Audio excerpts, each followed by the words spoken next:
Hello guys, my name is Vijay Raj. You all are watching me on this beautiful channel Whole Masti Hai. Now I am back again with new topic for you. The name of topic is active and passive voice. Guys पिछली video में मैंने आपको tenses के बारे में बताया था।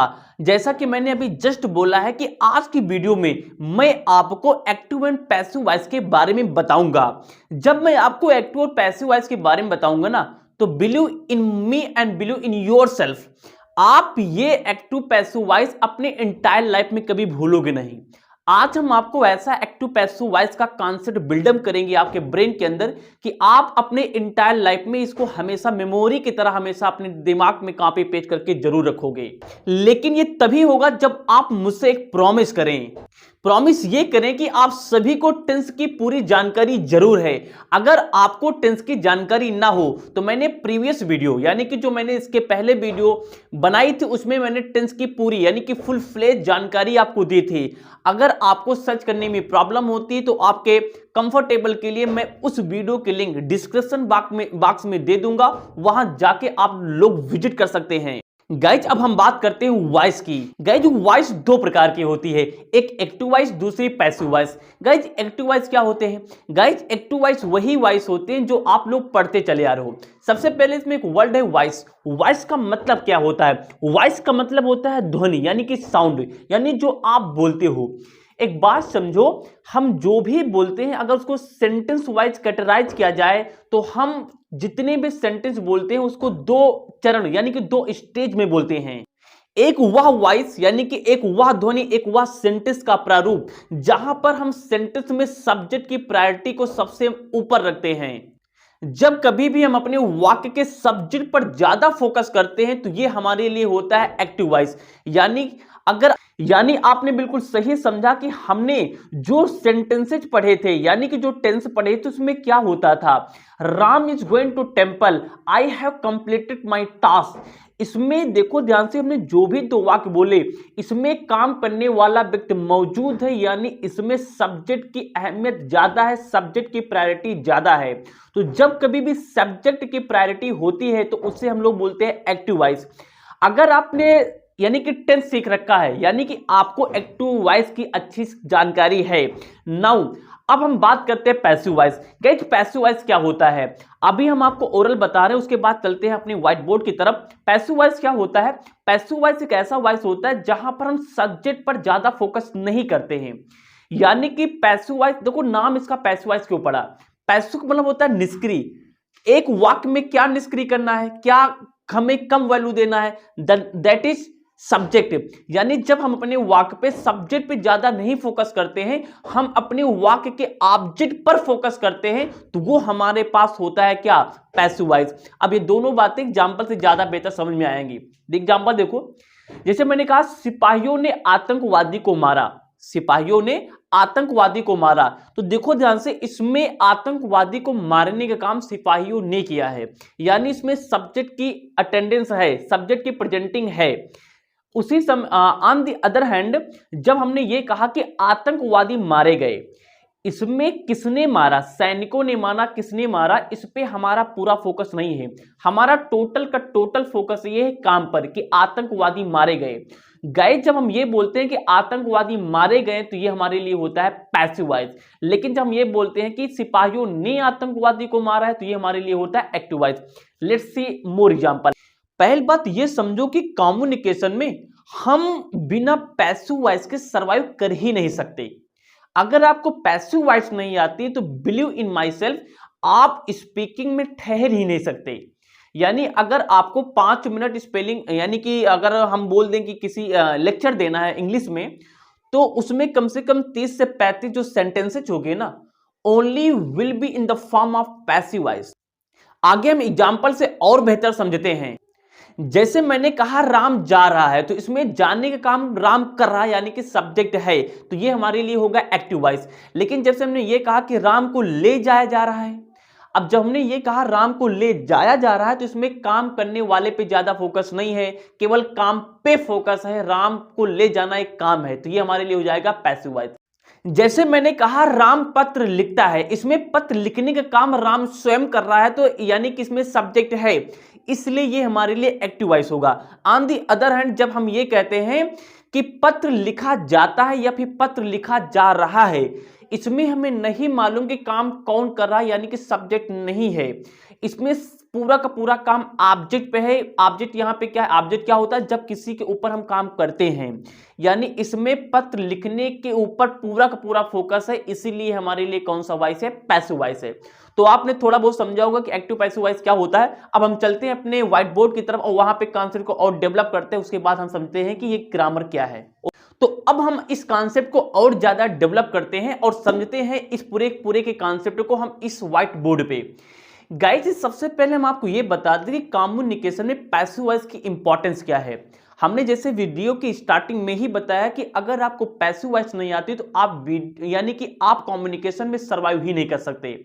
और अब पहले ये समझो कि पैसिव वॉइस यानी ये कहां कहां दिखेगा।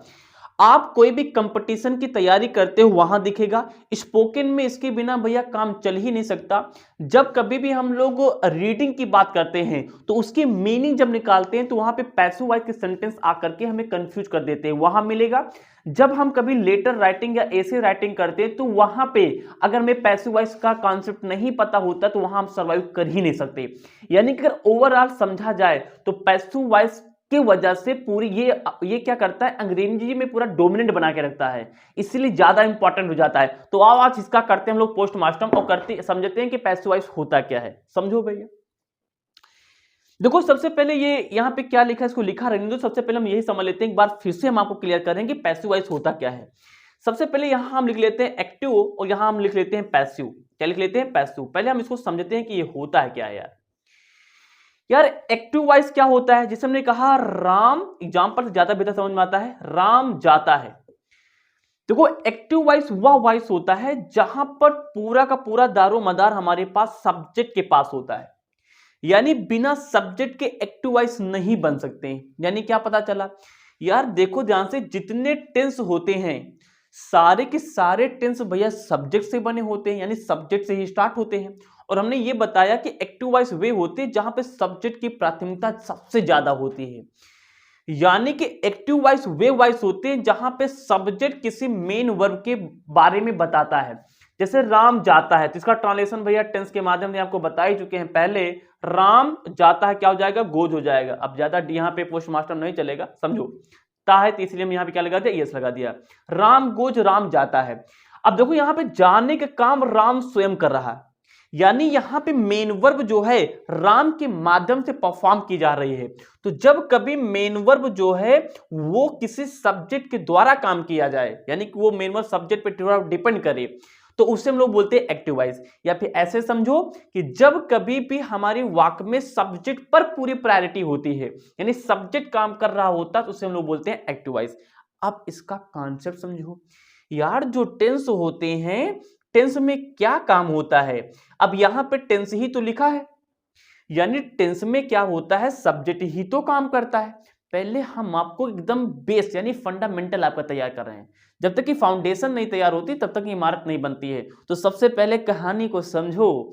तो यानी कि राम जाता है, राम गोज, ये जो हमारे पास लिखा है टेंस है, और ये है क्या, active voice. Oh my God, right now right here, write down on your copy. क्या मतलब निकला कि जितने टेंस होते हैं वे अपने आप में क्या होते हैं, एक्टिव वॉइस। क्या होते हैं, एक्टिव वॉइस, क्योंकि उसमें सब्जेक्ट ही तो काम करता है। बहुत सही। अब समझते हैं पैसिव वॉइस क्या होता है। 5 second, let me change the marker. Passive voice क्या होता है भैया, पैसिव वॉइस में क्या होता है, एग्जांपल देखो ध्यान से। राम जाता है, अच्छा इसमें एक एग्जांपल लिख लीजिए, जैसे हमने जो आप अपनी कॉपी किताब पे लिखा पाते हो वही लिखते हैं। जैसे हमने कहा राम, एक और लिख लेते हैं, राम ऑब्जेक्ट ले लेते हैं, राम पत्र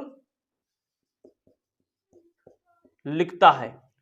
तो भैया क्या हो जाएगा, राम लिखता है। लिखते स्पेलिंग क्या होती है हमारे पास, राइट।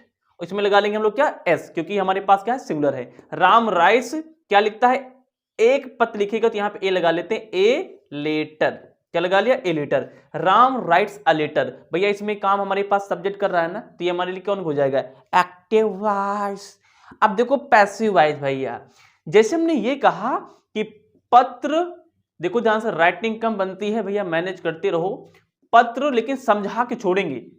आज हमने जैसे वीडियो की स्टार्टिंग में आपसे प्रॉमिस किया है कि ये वीडियो देखने के बाद एक्टिव पैसिव का जो एक फोबिया आपके ब्रेन में डेवलप है, जो तैयार है, उसको आज हम रिमूव करके मानेंगे। यस, तो जैसे हमने कहा, पत्र लिखा जाता है राम के द्वारा। अच्छा यार, हिंदी हमारी मदर टंग है, तो इसमें कब हम एक्टिव बोलते हैं, कब पैसिव बोलते हैं, हमें नहीं मालूम नहीं पता चलता है, क्योंकि इसे हम यानी कि 2 या 3 साल से सीखना शुरू कर देते हैं, तो ये हमारा जो ब्रेन है प्रोग्राम हो जाता है, हमें पता नहीं चलता कि एक्टिव पैसिव क्या है।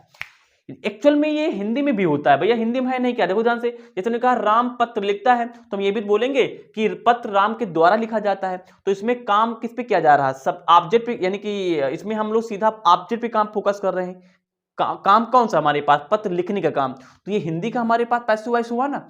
लेकिन हिंदी हमारी मदर टंग है, बचपन से करते आ रहे हैं, तो ये हमारे ब्रेन में एक रिदम, ये जो इसके एल्गोरिदम है हमारे ब्रेन में बैठी हुई है, तो हमें प्रॉब्लम नहीं होती है, हम बिना सोचे हम इसको स्पीक कर पाते हैं।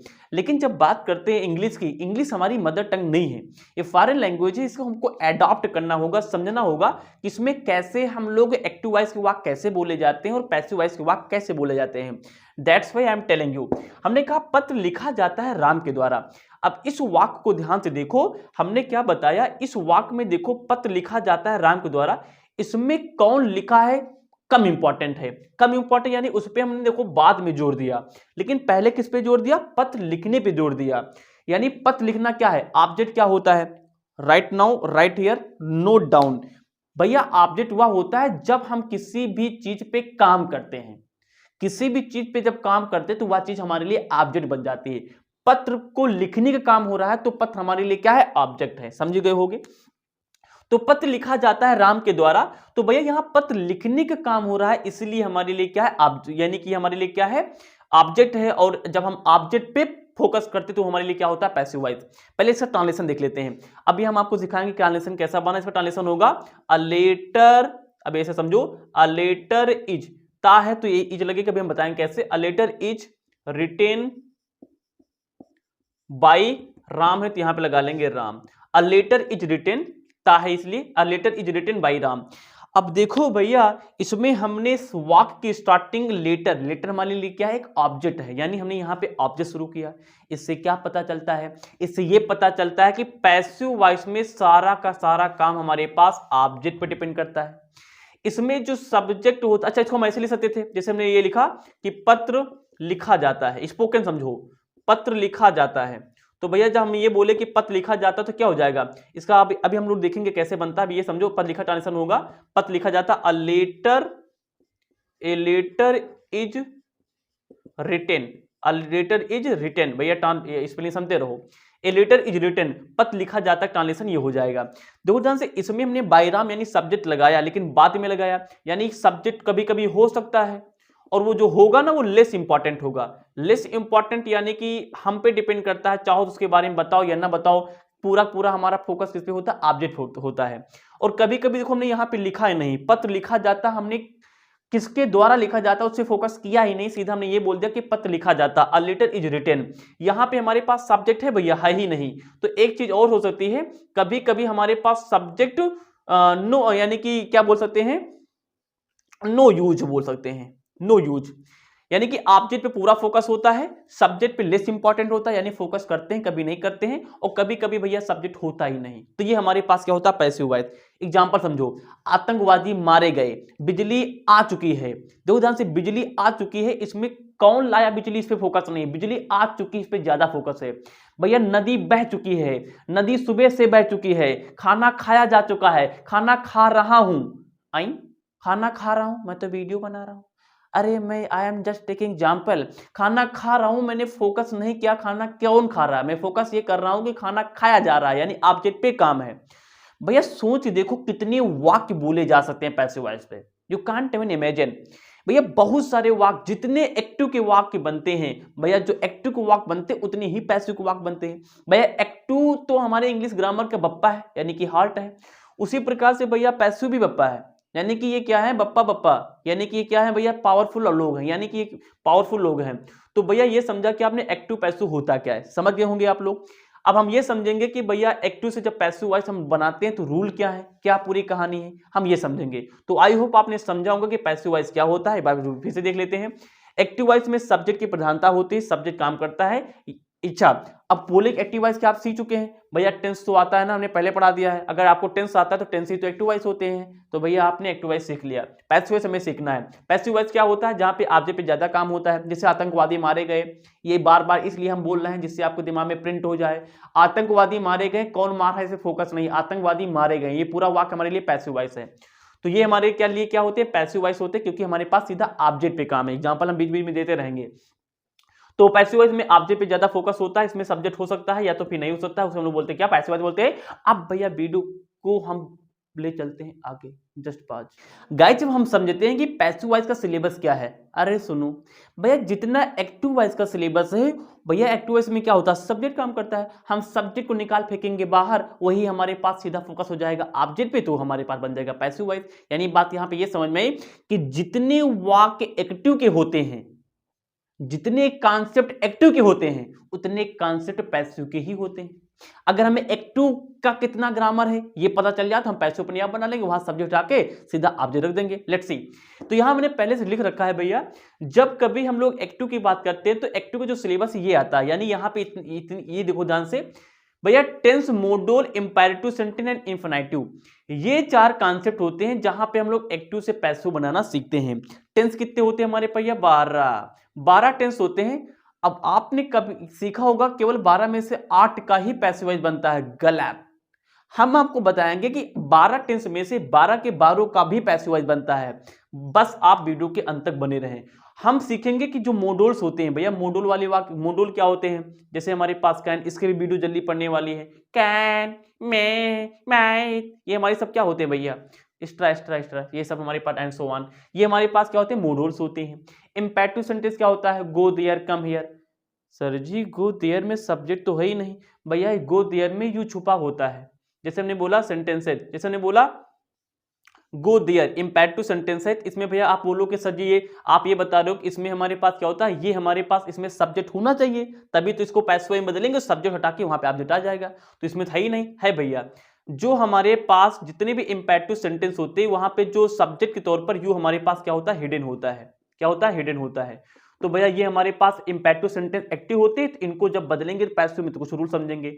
इन्फिनेटिव क्या होते हैं, जो कि टू लगा के, मेन वर्ब में टू लगा के बनाए जाते हैं, तो इनका मेन MEAN, मेन वर्ब में लगा के टू, यानी कि मेन वर्ब के पहले टू, यानी जैसे हमारे पास गो लिखा है इसके पहले लगा लो टू, टू गो हो गया, तो ये हमारे पास क्या होते हैं, इन्फिनेटिव होते हैं। तो अब हम लोग सीखने वाले ये हैं कि जब हम लोग एक्टिव से पैसिव वॉइस की बात करते हैं तो कितना सिलेबस पढ़ना पड़ता है। तो भैया ये हमारे पास एक्टिव वॉइस में इतनी चीजें पढ़ी जाती हैं, tense, module, imperative sentence and infinitive. अब इन्हीं को भैया हमें बदलना होगा पैसिव वॉइस में, यानी कि टोटल ग्रामर कितना हो गया, टोटल कितना सिलेबस हो गया पैसिव वॉइस का। हम लोग सीखेंगे, सॉरी टेंस का सीखेंगे पैसिव वॉइस क्या होता है, मॉड्यूल का सीखेंगे क्या होता है, इंपेरेटिव सेंटेंस का सीखेंगे क्या होता है, और जितने इंफिनिटिव होते हैं उनका सीखेंगे पैसिव वॉइस क्या होता है। और अगर आपने इनको पढ़ रखा है पहले से तो वो हमारे लिए क्या है, एक्टिव वॉइस है। यानी अगर आपने एग्जैक्टली यही पढ़ा तो हमारे लिए एक्टिव वॉइस है। अब हम ये सीखेंगे जो आपने पढ़ा है उसके आधार पे हम पैसिव वॉइस कैसे बनाते हैं। और आपको हमने, जैसे आपको पहले हमने बताया कि चाहे कंपटीशन बैठे, चाहे आप स्पोकन की बात करें, चाहे आप ऑन पेपर की बात करें, सभी और सभी जगह ये ग्रामर मस्ट है। Path the video, let's ahead. Guys एक बात आपके लिए जानना is not important, it is very very crucial. क्या है यार, जब कभी भी हम एक्टिव को पैसिव बदल रहे होते हैं ना, तो वहां पे यार थोड़ा सा बहुत ही हमें ट्रांजिटिव और इनट्रांजिटिव वर्ब का कॉन्सेप्ट समझ में आना चाहिए। अरे टेंशन नहीं लेने का, हम आपको बता रहे हैं। ट्रांजिटिव वर्ब वे होती है in which there is an objective, यानी अगर ट्रांजिटिव वर्ब से कोई सेंटेंस को मेंटेन किया जाता है तो ट्रांजिटिव वर्ब अपने आप में एक वर्ब की रिक्वायरमेंट जरूर करती है। तो ट्रांजिटिव वर्ब वो होती है जहां पे हमारे पास ऑब्जेक्ट यानी कि कर्म जरूर होता है। अगर उसी जगह हम बात करते हैं इंट्रांजिटिव वर्ब की, तो आपको हम बता दें कि इन जो ट्रांजिटिव वर्ब होती है in which there is not an object या फिर not requirement of an objective, यानी कि इन ट्रांजिटिव वर्ब में in which there is no an object, जहां पे हमें ऑब्जेक्ट की रिक्वायरमेंट नहीं होती है। अब तक तो आपने अपना कॉमन सेंस यूज कर ही लिया होगा। देखो भैया पैसिव वॉइस में सारा काम ऑब्जेक्ट के है यार, in which there is an object, यानी ट्रांजिटिव वर्ब में ऑब्जेक्ट है। अगर इसमें ऑब्जेक्ट है तो ये बात तो पक्का है कि जहां ऑब्जेक्ट है वहां पैसिव वॉइस जरूर खेल जाता है। तो भाई अगर हमें पैसिव वॉइस चाहिए किसी भी एक्टिव वॉइस सेंटेंस का तो उसके लिए ऑब्जेक्ट तो नेसेसरी है। तो ट्रांजिटिव वर्ब हमारे पास जब आती है किसी वाक्य में तो उसमें ऑब्जेक्ट होता है, यानी ट्रांजिटिव वर्ब से बना सेंटेंस का हम पैसिव वॉइस बना लेंगे। कंपटीशन वालों के लिए बता रहे हैं। लेकिन भैया इंट्रांजिटिव वर्ब क्या होता है, in which there is no an object, यानी इंट्रांजिटिव वर्ब में ऑब्जेक्ट नहीं होता है। यार अगर ऑब्जेक्ट नहीं है तो आप बताओ, हमें बताने की जरूरत नहीं होनी चाहिए, तो क्या उसका हम लोग पैसिव वॉइस बना सकते हैं? भैया बिल्कुल नहीं बना सकते। अब आपके कंपटीशन में पूछा जाएगा कि क्या कभी भी इंट्रांजिटिव वर्ब का पैसिव वॉइस बनता है, तो आपका आंसर क्या आएगा? नहीं, क्योंकि इंट्रांजिटिव वर्ब में भैया हमारे पास ऑब्जेक्ट ही नहीं है। अगर ऑब्जेक्ट ही नहीं है तो उसका पैसिव वॉइस कभी भी नहीं बन सकता, तो इसका पैसिव वॉइस नहीं बनेगा। सही है। अब हम बढ़ते हैं आगे। अब यहां से रियल जर्नी स्टार्ट होती है एक्टिव एंड पैसिव की।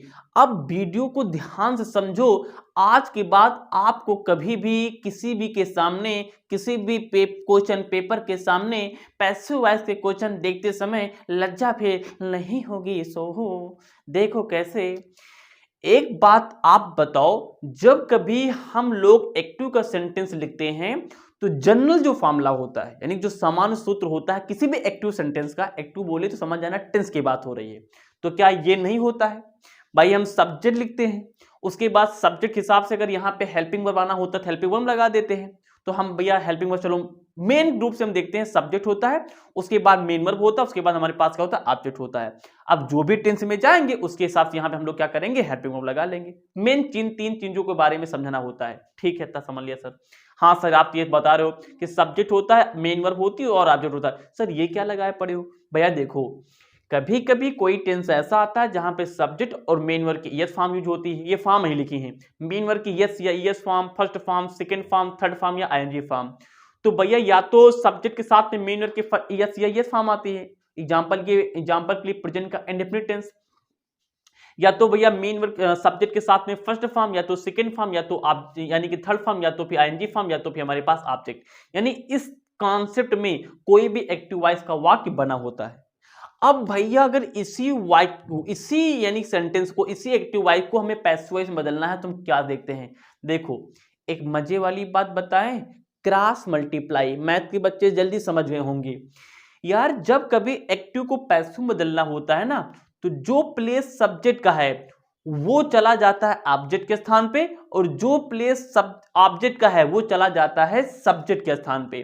यानी कि इस ऑब्जेक्ट को हम यहां घसीट के लिख लेंगे, यानी कि ये हमारे लिए क्या बन जाएगा? ऑब्जेक्ट बन जाएगा। और ये जो सब्जेक्ट है इसको हम बाद में लेके चले जाएंगे, ये यहां चला गया सब्जेक्ट, और ये सब्जेक्ट कैसा काम करेगा? ऑब्जेक्ट, ओ फॉर ऑब्जेक्ट काम करेगा, और ये हमारे लिए किसका काम करेगा? सब्जेक्ट का काम करेगा। अच्छा वही तो हम बोल रहे थे, यानी ये ऑब्जेक्ट सब्जेक्ट बन जाता है और ये सब्जेक्ट हमारे लिए क्या बन जाता है? ऑब्जेक्ट बन जाता है। सर ये तो बात समझ में आ गई है कि सब्जेक्ट होगा तो उसको बाद में लेके चले जाएंगे, जो ऑब्जेक्ट होगा उसको पहले उठा लेंगे, यानी कि वो हम लोग उसको स्टार्टिंग में रख लेंगे। सर ये क्या बवाल है? क्लैपिंग हो जाए इसी समय, क्योंकि यहाँ एक कॉन्सेप्ट हम आपके लिए डेवलप करके लाए हैं। क्या भैया? ये जितना बवाल लिखा है ना, ये पूरी बवाल को हमें पैसिव वॉइस में कोई मतलब नहीं होता है। दुनिया का कोई भी पैसिव वॉइस आ जाए वो हमेशा और हमेशा मेन वर्ब की थर्ड, कितने लाइन? थर्ड फॉर्म का ही यूज करना है। चाहे वो टेंस हो, चाहे वो मोडोल हो, चाहे वो इन्फिनेटिव हो, चाहे हमारे पास इम्पेरेटिव सेंटेंस का इवन पैसिव वॉइस ही क्यों ना, सारे के सारे केस में हम लोग इसी कॉन्सेप्ट का यूज करेंगे। सब्जेक्ट को ऑब्जेक्ट बनाएंगे, ऑब्जेक्ट को सब्जेक्ट बना लेंगे, और भैया ये जो मेन वर्ब का लफड़ा है, चाहे जो भी टेंस हो, जिस भी टेंस के एक्टिव वॉइस को पैसिव वॉइस में बदलेंगे तो उसकी जो मेन वर्ब है ना, उसको हमेशा और हमेशा हम कौन से फॉर्म में रखेंगे? हमेशा हमेशा थर्ड फॉर्म में। यानी कि पैसिव वॉइस में जो मेन वर्ब जो हमारे पास आना है वो हमेशा कौन से फॉर्म में आएगी? थर्ड फॉर्म में ही आएगी। इसको नोट मान लो, इसको क्या मान लो? नोट मान लो। इतनी बात तो आपके दिमाग में जानी ही चाहिए। आई होप आपने इसको समझ लिया होगा। गाइज अब हमने आपको इतना काबिल तो बना दिया है कि आप वाक्य को देख के समझ तो जाएंगे कि ये एक्टिव है या फिर पैसिव है। यार अब हम आपसे एक रिकमेंड जरूर करेंगे कि आप केवल पैसिव वॉइस सीखने के लिए, मेरा सहयोग करने के लिए आप इसको क्रैम कर लें बस। यार ये क्या है, ये एक वर्ब चार्ट है। यार ये हमारे पास क्या होते हैं, आपको टेंस में आपको पता होगा भैया, डूडज क्या होता है, प्रेजेंट के इंडेफिनिट टेंस की पहचान होती है। हमने पूरी एक जो कहानी है हमने पिछली वीडियो बता दिया है, जिसका जो लिंक है डिस्क्रिप्शन बॉक्स में दिया गया है, आप जाके वहां विजिट करके इसको देख सकते हैं। तो भैया ये याद कर लो बस। ये क्या है, जब कभी हमारे पास जो एक्टिव वॉइस का टेंस अगर में उसमें डू डज है तो उसका हम लोग परिवर्तन कहां पे कर लेंगे, is am are. Is am are है। यार एक बात समझो, एक बात समझो, एक बात समझो, यहां समझ लो। यार ये जो पैसिव वॉइस है ना, पैसिव वॉइस, इसमें एक कहानी केवल ये है कि पैसिव वॉइस में यार बी, बीइंग और बीन का केस, इसको सही लिखते हैं क्योंकि कॉन्सेप्ट है हमारा, ये हमारा कॉन्सेप्ट है। बी, बीइंग और बीन, ये तीन का भैया यूजेस बढ़ जाते हैं, ठीक है ना। तो पहले समझो इसको बात, हम इसको आपको एक बेहतरीन तरीका भी बताते याद करने के लिए। अगर इज एम आर है एक्टिव सेंटेंस में है तो हम लोग भैया इज एम आर ही रखेंगे, उसमें लगा देंगे बीइंग। अब इसको हम याद करने की ट्रिक भी बताएंगे। हैज हैव है तो हैज हैव रखेंगे, लगा देंगे हम लोग क्या, बीन। डिड है तो वाज वर हो जाता है। अच्छा आपने ये देखा होगा कि आपको लोग ये बताते हैं हैज, अच्छा यहां पे लोग इसको पढ़ नहीं पाते भैया, ये लिखा है हैज ऑब्लिक लगा, हैज बीन या फिर हैव बीन। भैया हैज बीन या हैव बीन किसकी पहचान होती है, प्रेजेंट के परफेक्ट कंटीन्यूअस टेंस की। और लोग बताते हैं भैया इसका जो पैसिव वॉइस नहीं बनता है, पैसिव वॉइस बनता है, यूज रेयर है, यानी यूज कम है। हम ये नहीं कर सकते इसका पैसिव वॉइस नहीं बनता है। कई बार ऐसी सिचुएशन आती जहां पे हमें पैसिव वॉइस बनाना होता है। तो भैया हैज बीन या हैव बीन का पैसिव वॉइस बनता है लेकिन यूज रेयर है, इसलिए हम लोग इसको नहीं समझते, लेकिन हम आपको बताएंगे। डिड का हो जाता है वाजवर, वाजवर का है तो भैया इसमें बींग लग जाएगा, हैड है तो हैड बीन हो जाएगा, हैड बीन है तो हैड बीन बींग हो जाएगा, विल सेल है तो, ये इंपॉर्टेंट है, यहां बच्चे भूल जाते हैं। अगर विल है यानी कि फ्यूचर का इंडेफिनिट टेंस है तो उसका पैसिव वॉइस बनाते समय हम विल रखेंगे, सेल रखेंगे, अपने आप से हम लोग लगा देंगे बी। और विल बी और सेल बी है तो फिर से आपने सुना होगा कि ये होता है, तो ये भी हम लोग ये नहीं होता है भैया, ये का यूज केवल रेयर है, ठीक है ना। और आपने तो ये भी सीखा होगा ना भैया, हैड बीन वाला, ये भी तो आपने देखा होगा कि इसका यूज भी नहीं है, आर्टी टेंस तो होते हैं, है इसका भी यूज है लेकिन यूज रेयर है, इसीलिए लोग कहते हैं इसका बनता ही नहीं, बनता है भैया। उसके बाद हमारे पास विल हैव या फिर विल हैव या फिर सेल हैव होता है, तो उसको बदल देते हैं विल हैव बीन या फिर सेल हैव बीन बदल देते हैं, ठीक है ना। विल हैव बीन है तो विल हैव बीन और लास्ट में लगा देते हैं बीइंग। इसका भी यूज रेयर है, ऐसा नहीं कि होता नहीं, होता ये भी है लेकिन यूज रेयर है। तो देखो ध्यान से 1 2 3 4 4 निकल गए, इसीलिए हम बोलते हैं कि 8 का इंपॉर्टेंटली यानी इंपॉर्टेंटली तरीके से हम लोग एक्टिव से पैसिव में परिवर्तन यानी कि परिवर्तन देखते हैं। यार इसको याद करना सर जी कठिन हो जाएगा यार, हमारी तो हालत खराब हो जाएगी। देखो यहाँ पे एक ट्रिक भी है। ट्रिक क्या है, देखो ये बीइंग यानी कि पैसिव वॉइस में बीइंग केवल उसी टेंस में आएगी जो उसके साथ में कंटीन्यूअस है। अब ट्रिक देखो ध्यान से, क्या है कंटीन्यूअस टेंस। देखो ध्यान से, इज एम आर या यार हमारे पास कंटीन्यूअस टेंस है ना, प्रेजेंट कंटीन्यूअस टेंस, कंटीन्यूअस हो, प्रेजेंट का हो चाहे पास्ट का हो, उसके साथ में बीइंग तुम्हें दिखाई देगा, तुम चेक मान लो। इज एम आर बीइंग है, वाजवर भी कंटीन्यूअस टेंस है, यहां भी क्या है बीइंग है। और भैया बीन क्या है, ये हैड बीन, हाँ हैड नहीं, ये हमारे पास हैड बीन, इसका तो नहीं बनता था, ये हमारे पास क्या है, अच्छा इसमें भी कंटीन्यूअस वर्ड छुपा हुआ है ना हैड बीन में, कौन सा है, पास्ट का परफेक्ट कंटीन्यूअस टेंस, कंटीन्यूअस शब्द आ गया इसलिए इसमें भी क्या हमारे लिए बीन है, बीइंग है। तो उसके बाद हमारे पास विल बी सेल बी, ये क्या है फ्यूचर का कंटीन्यूअस टेंस, इसमें भी हमारे पास कंटीन्यूअस टेंस इसलिए इसमें क्या लगा है, बीइंग लगा है। तो जहां जहां भैया हमारे पास पैसिव वॉइस में यानी कि जो टेंस अगर हमारे पास कंटीन्यूअस टेंस है एक्टिव का, तो उसको पैसिव बनाते समय हम बीइंग लगाएंगे, इसको दिमाग में डाल लो। फिर से बोल रहे हैं, अगर वाक्य एक्टिव वॉइस में अगर वाक्य हमारे पास कंटीन्यूअस है तो उसको पैसिव वॉइस में बनाते समय हम लोग जब बनाएंगे तो उसमें हम अपनी तरफ से बीइंग लगा लेंगे। क्यों यार, कंटीन्यूअस टेंस को दिखाते ही हम लोग आईएनजी से, इसीलिए हम लोग उसमें लगाते हैं बीइंग। अब बात आती है बीन कहां लगाएंगे भैया, जितने भी परफेक्ट टेंस हैं यार, परफेक्ट का मतलब होता है पूरा हो चुका होना, और बी की थर्ड फॉर्म, और थर्ड फॉर्म का मतलब भी होता है पूरा हो चुका। यानी कि परफेक्ट टेंस, यानी जब कभी भी यानी एक्टिव वॉइस के परफेक्ट टेंस दिए होते हैं, अगर उनका पैसिव वॉइस बनाते हैं तो उसमें बीन अपने आप लगा लेते हैं। लॉजिक क्या है, लॉजिक यही है कि वो काम पूरा हो चुका होता है, इसीलिए हम लोग मेन वर्ब की थर्ड फॉर्म काम को पूरा हो चुका होता है तभी हम इसको दिखाते ही हैं। तो ये समझ सकते हो। और बी भैया कहां है, बी एकलौता हमारे पास कहां पे है, फ्यूचर के इंडेफिनिट टेंस में है। और तुमको कहीं दिख रहा है, और कहीं नहीं दिख रहा है, मोडोल में भी है, लेकिन हम अभी टेंस की बात कर रहे हैं। और इसको ऐसे याद कर सकते हो कि फ्यूचर का जो इंडेफिनिट टेंस होता है, पूरा पूरा लिखो गुरुजी, लिखो लिखो लिखो। तो ये देखो, अरे समझो भैया, ऐसी लिखता नहीं बन रहा, आप समझो। तो जो फ्यूचर का इंडेफिनिट टेंस होता है उसमें केवल बी का खेल है यार। भैया स्टार्टिंग की जो प्रेजेंट का इंडेफिनिट और पास्ट का इंडेफिनिट यहां बच्चे बोलते हैं, मैं आपको यहां बताया दे रहा हूं, और बताया क्या दे रहा हूं मैं, उसको अंडरलाइन किया जा रहा हूं यार। यहां बच्चे भूल जाते हैं तो मैं इसको ऐसे कर देता हूं यार। जब कभी भी डूडज आ जाए यानी कि प्रेजेंट का इंडेफिनिट टेंस से जाए तो वो सीधा बदल जाता है प्रेजेंट के कंटीन्यूअस टेंस में। इसमें बी बीइंग का कॉन्सेप्ट कुछ भी नहीं है। यानी ये वाला टेंस और जो हमारे पास ये वाला टेंस, इसको भी हम लोग लेते हैं ए। यानी कि दोनों इंडेफिनिट, प्रेजेंट का इंडेफिनिट और पास्ट का इंडेफिनिट, ये हमारे 12 टेंस में ऐसे टेंस होते हैं जिनको हम लोग जब एक्टिव से पैसिव बदलते हैं तो वहां पे हमारे पास भैया बी बीइंग का कॉन्सेप्ट नहीं लगता है। इज एम जो डूडज होता है यानी प्रेजेंट का इंडेफिनिट टेंस होता है वो बदल जाता है इज एम आर यानी कंटीन्यूअस टेंस में अपने ही ग्रुप के। और जो डिड यानी पास्ट का इंडेफिनिट टेंस होता है वो बदल जाता है पास्ट के कंटीन्यूअस टेंस में यानी कि वाज वर में। इसमें बी बीइंग नहीं लगता है। रिवाइज कर लेते हैं।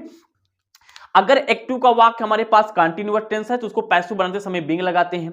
अगर एक्टिव का वाक्य यानी जो टेंस है अगर परफेक्ट टेंस का है, किसी भी परफेक्ट को, पास्ट का, प्रेजेंट का, फ्यूचर का, तो उसमें पैसिव वॉइस में हम लोग लगाते हैं बीन। बी कहां लगाते हैं, केवल फ्यूचर के इंडेफिनिट टेंस में लगाते हैं। कहां लगाते हैं, केवल फ्यूचर के इंडेफिनिट टेंस में लगाते हैं।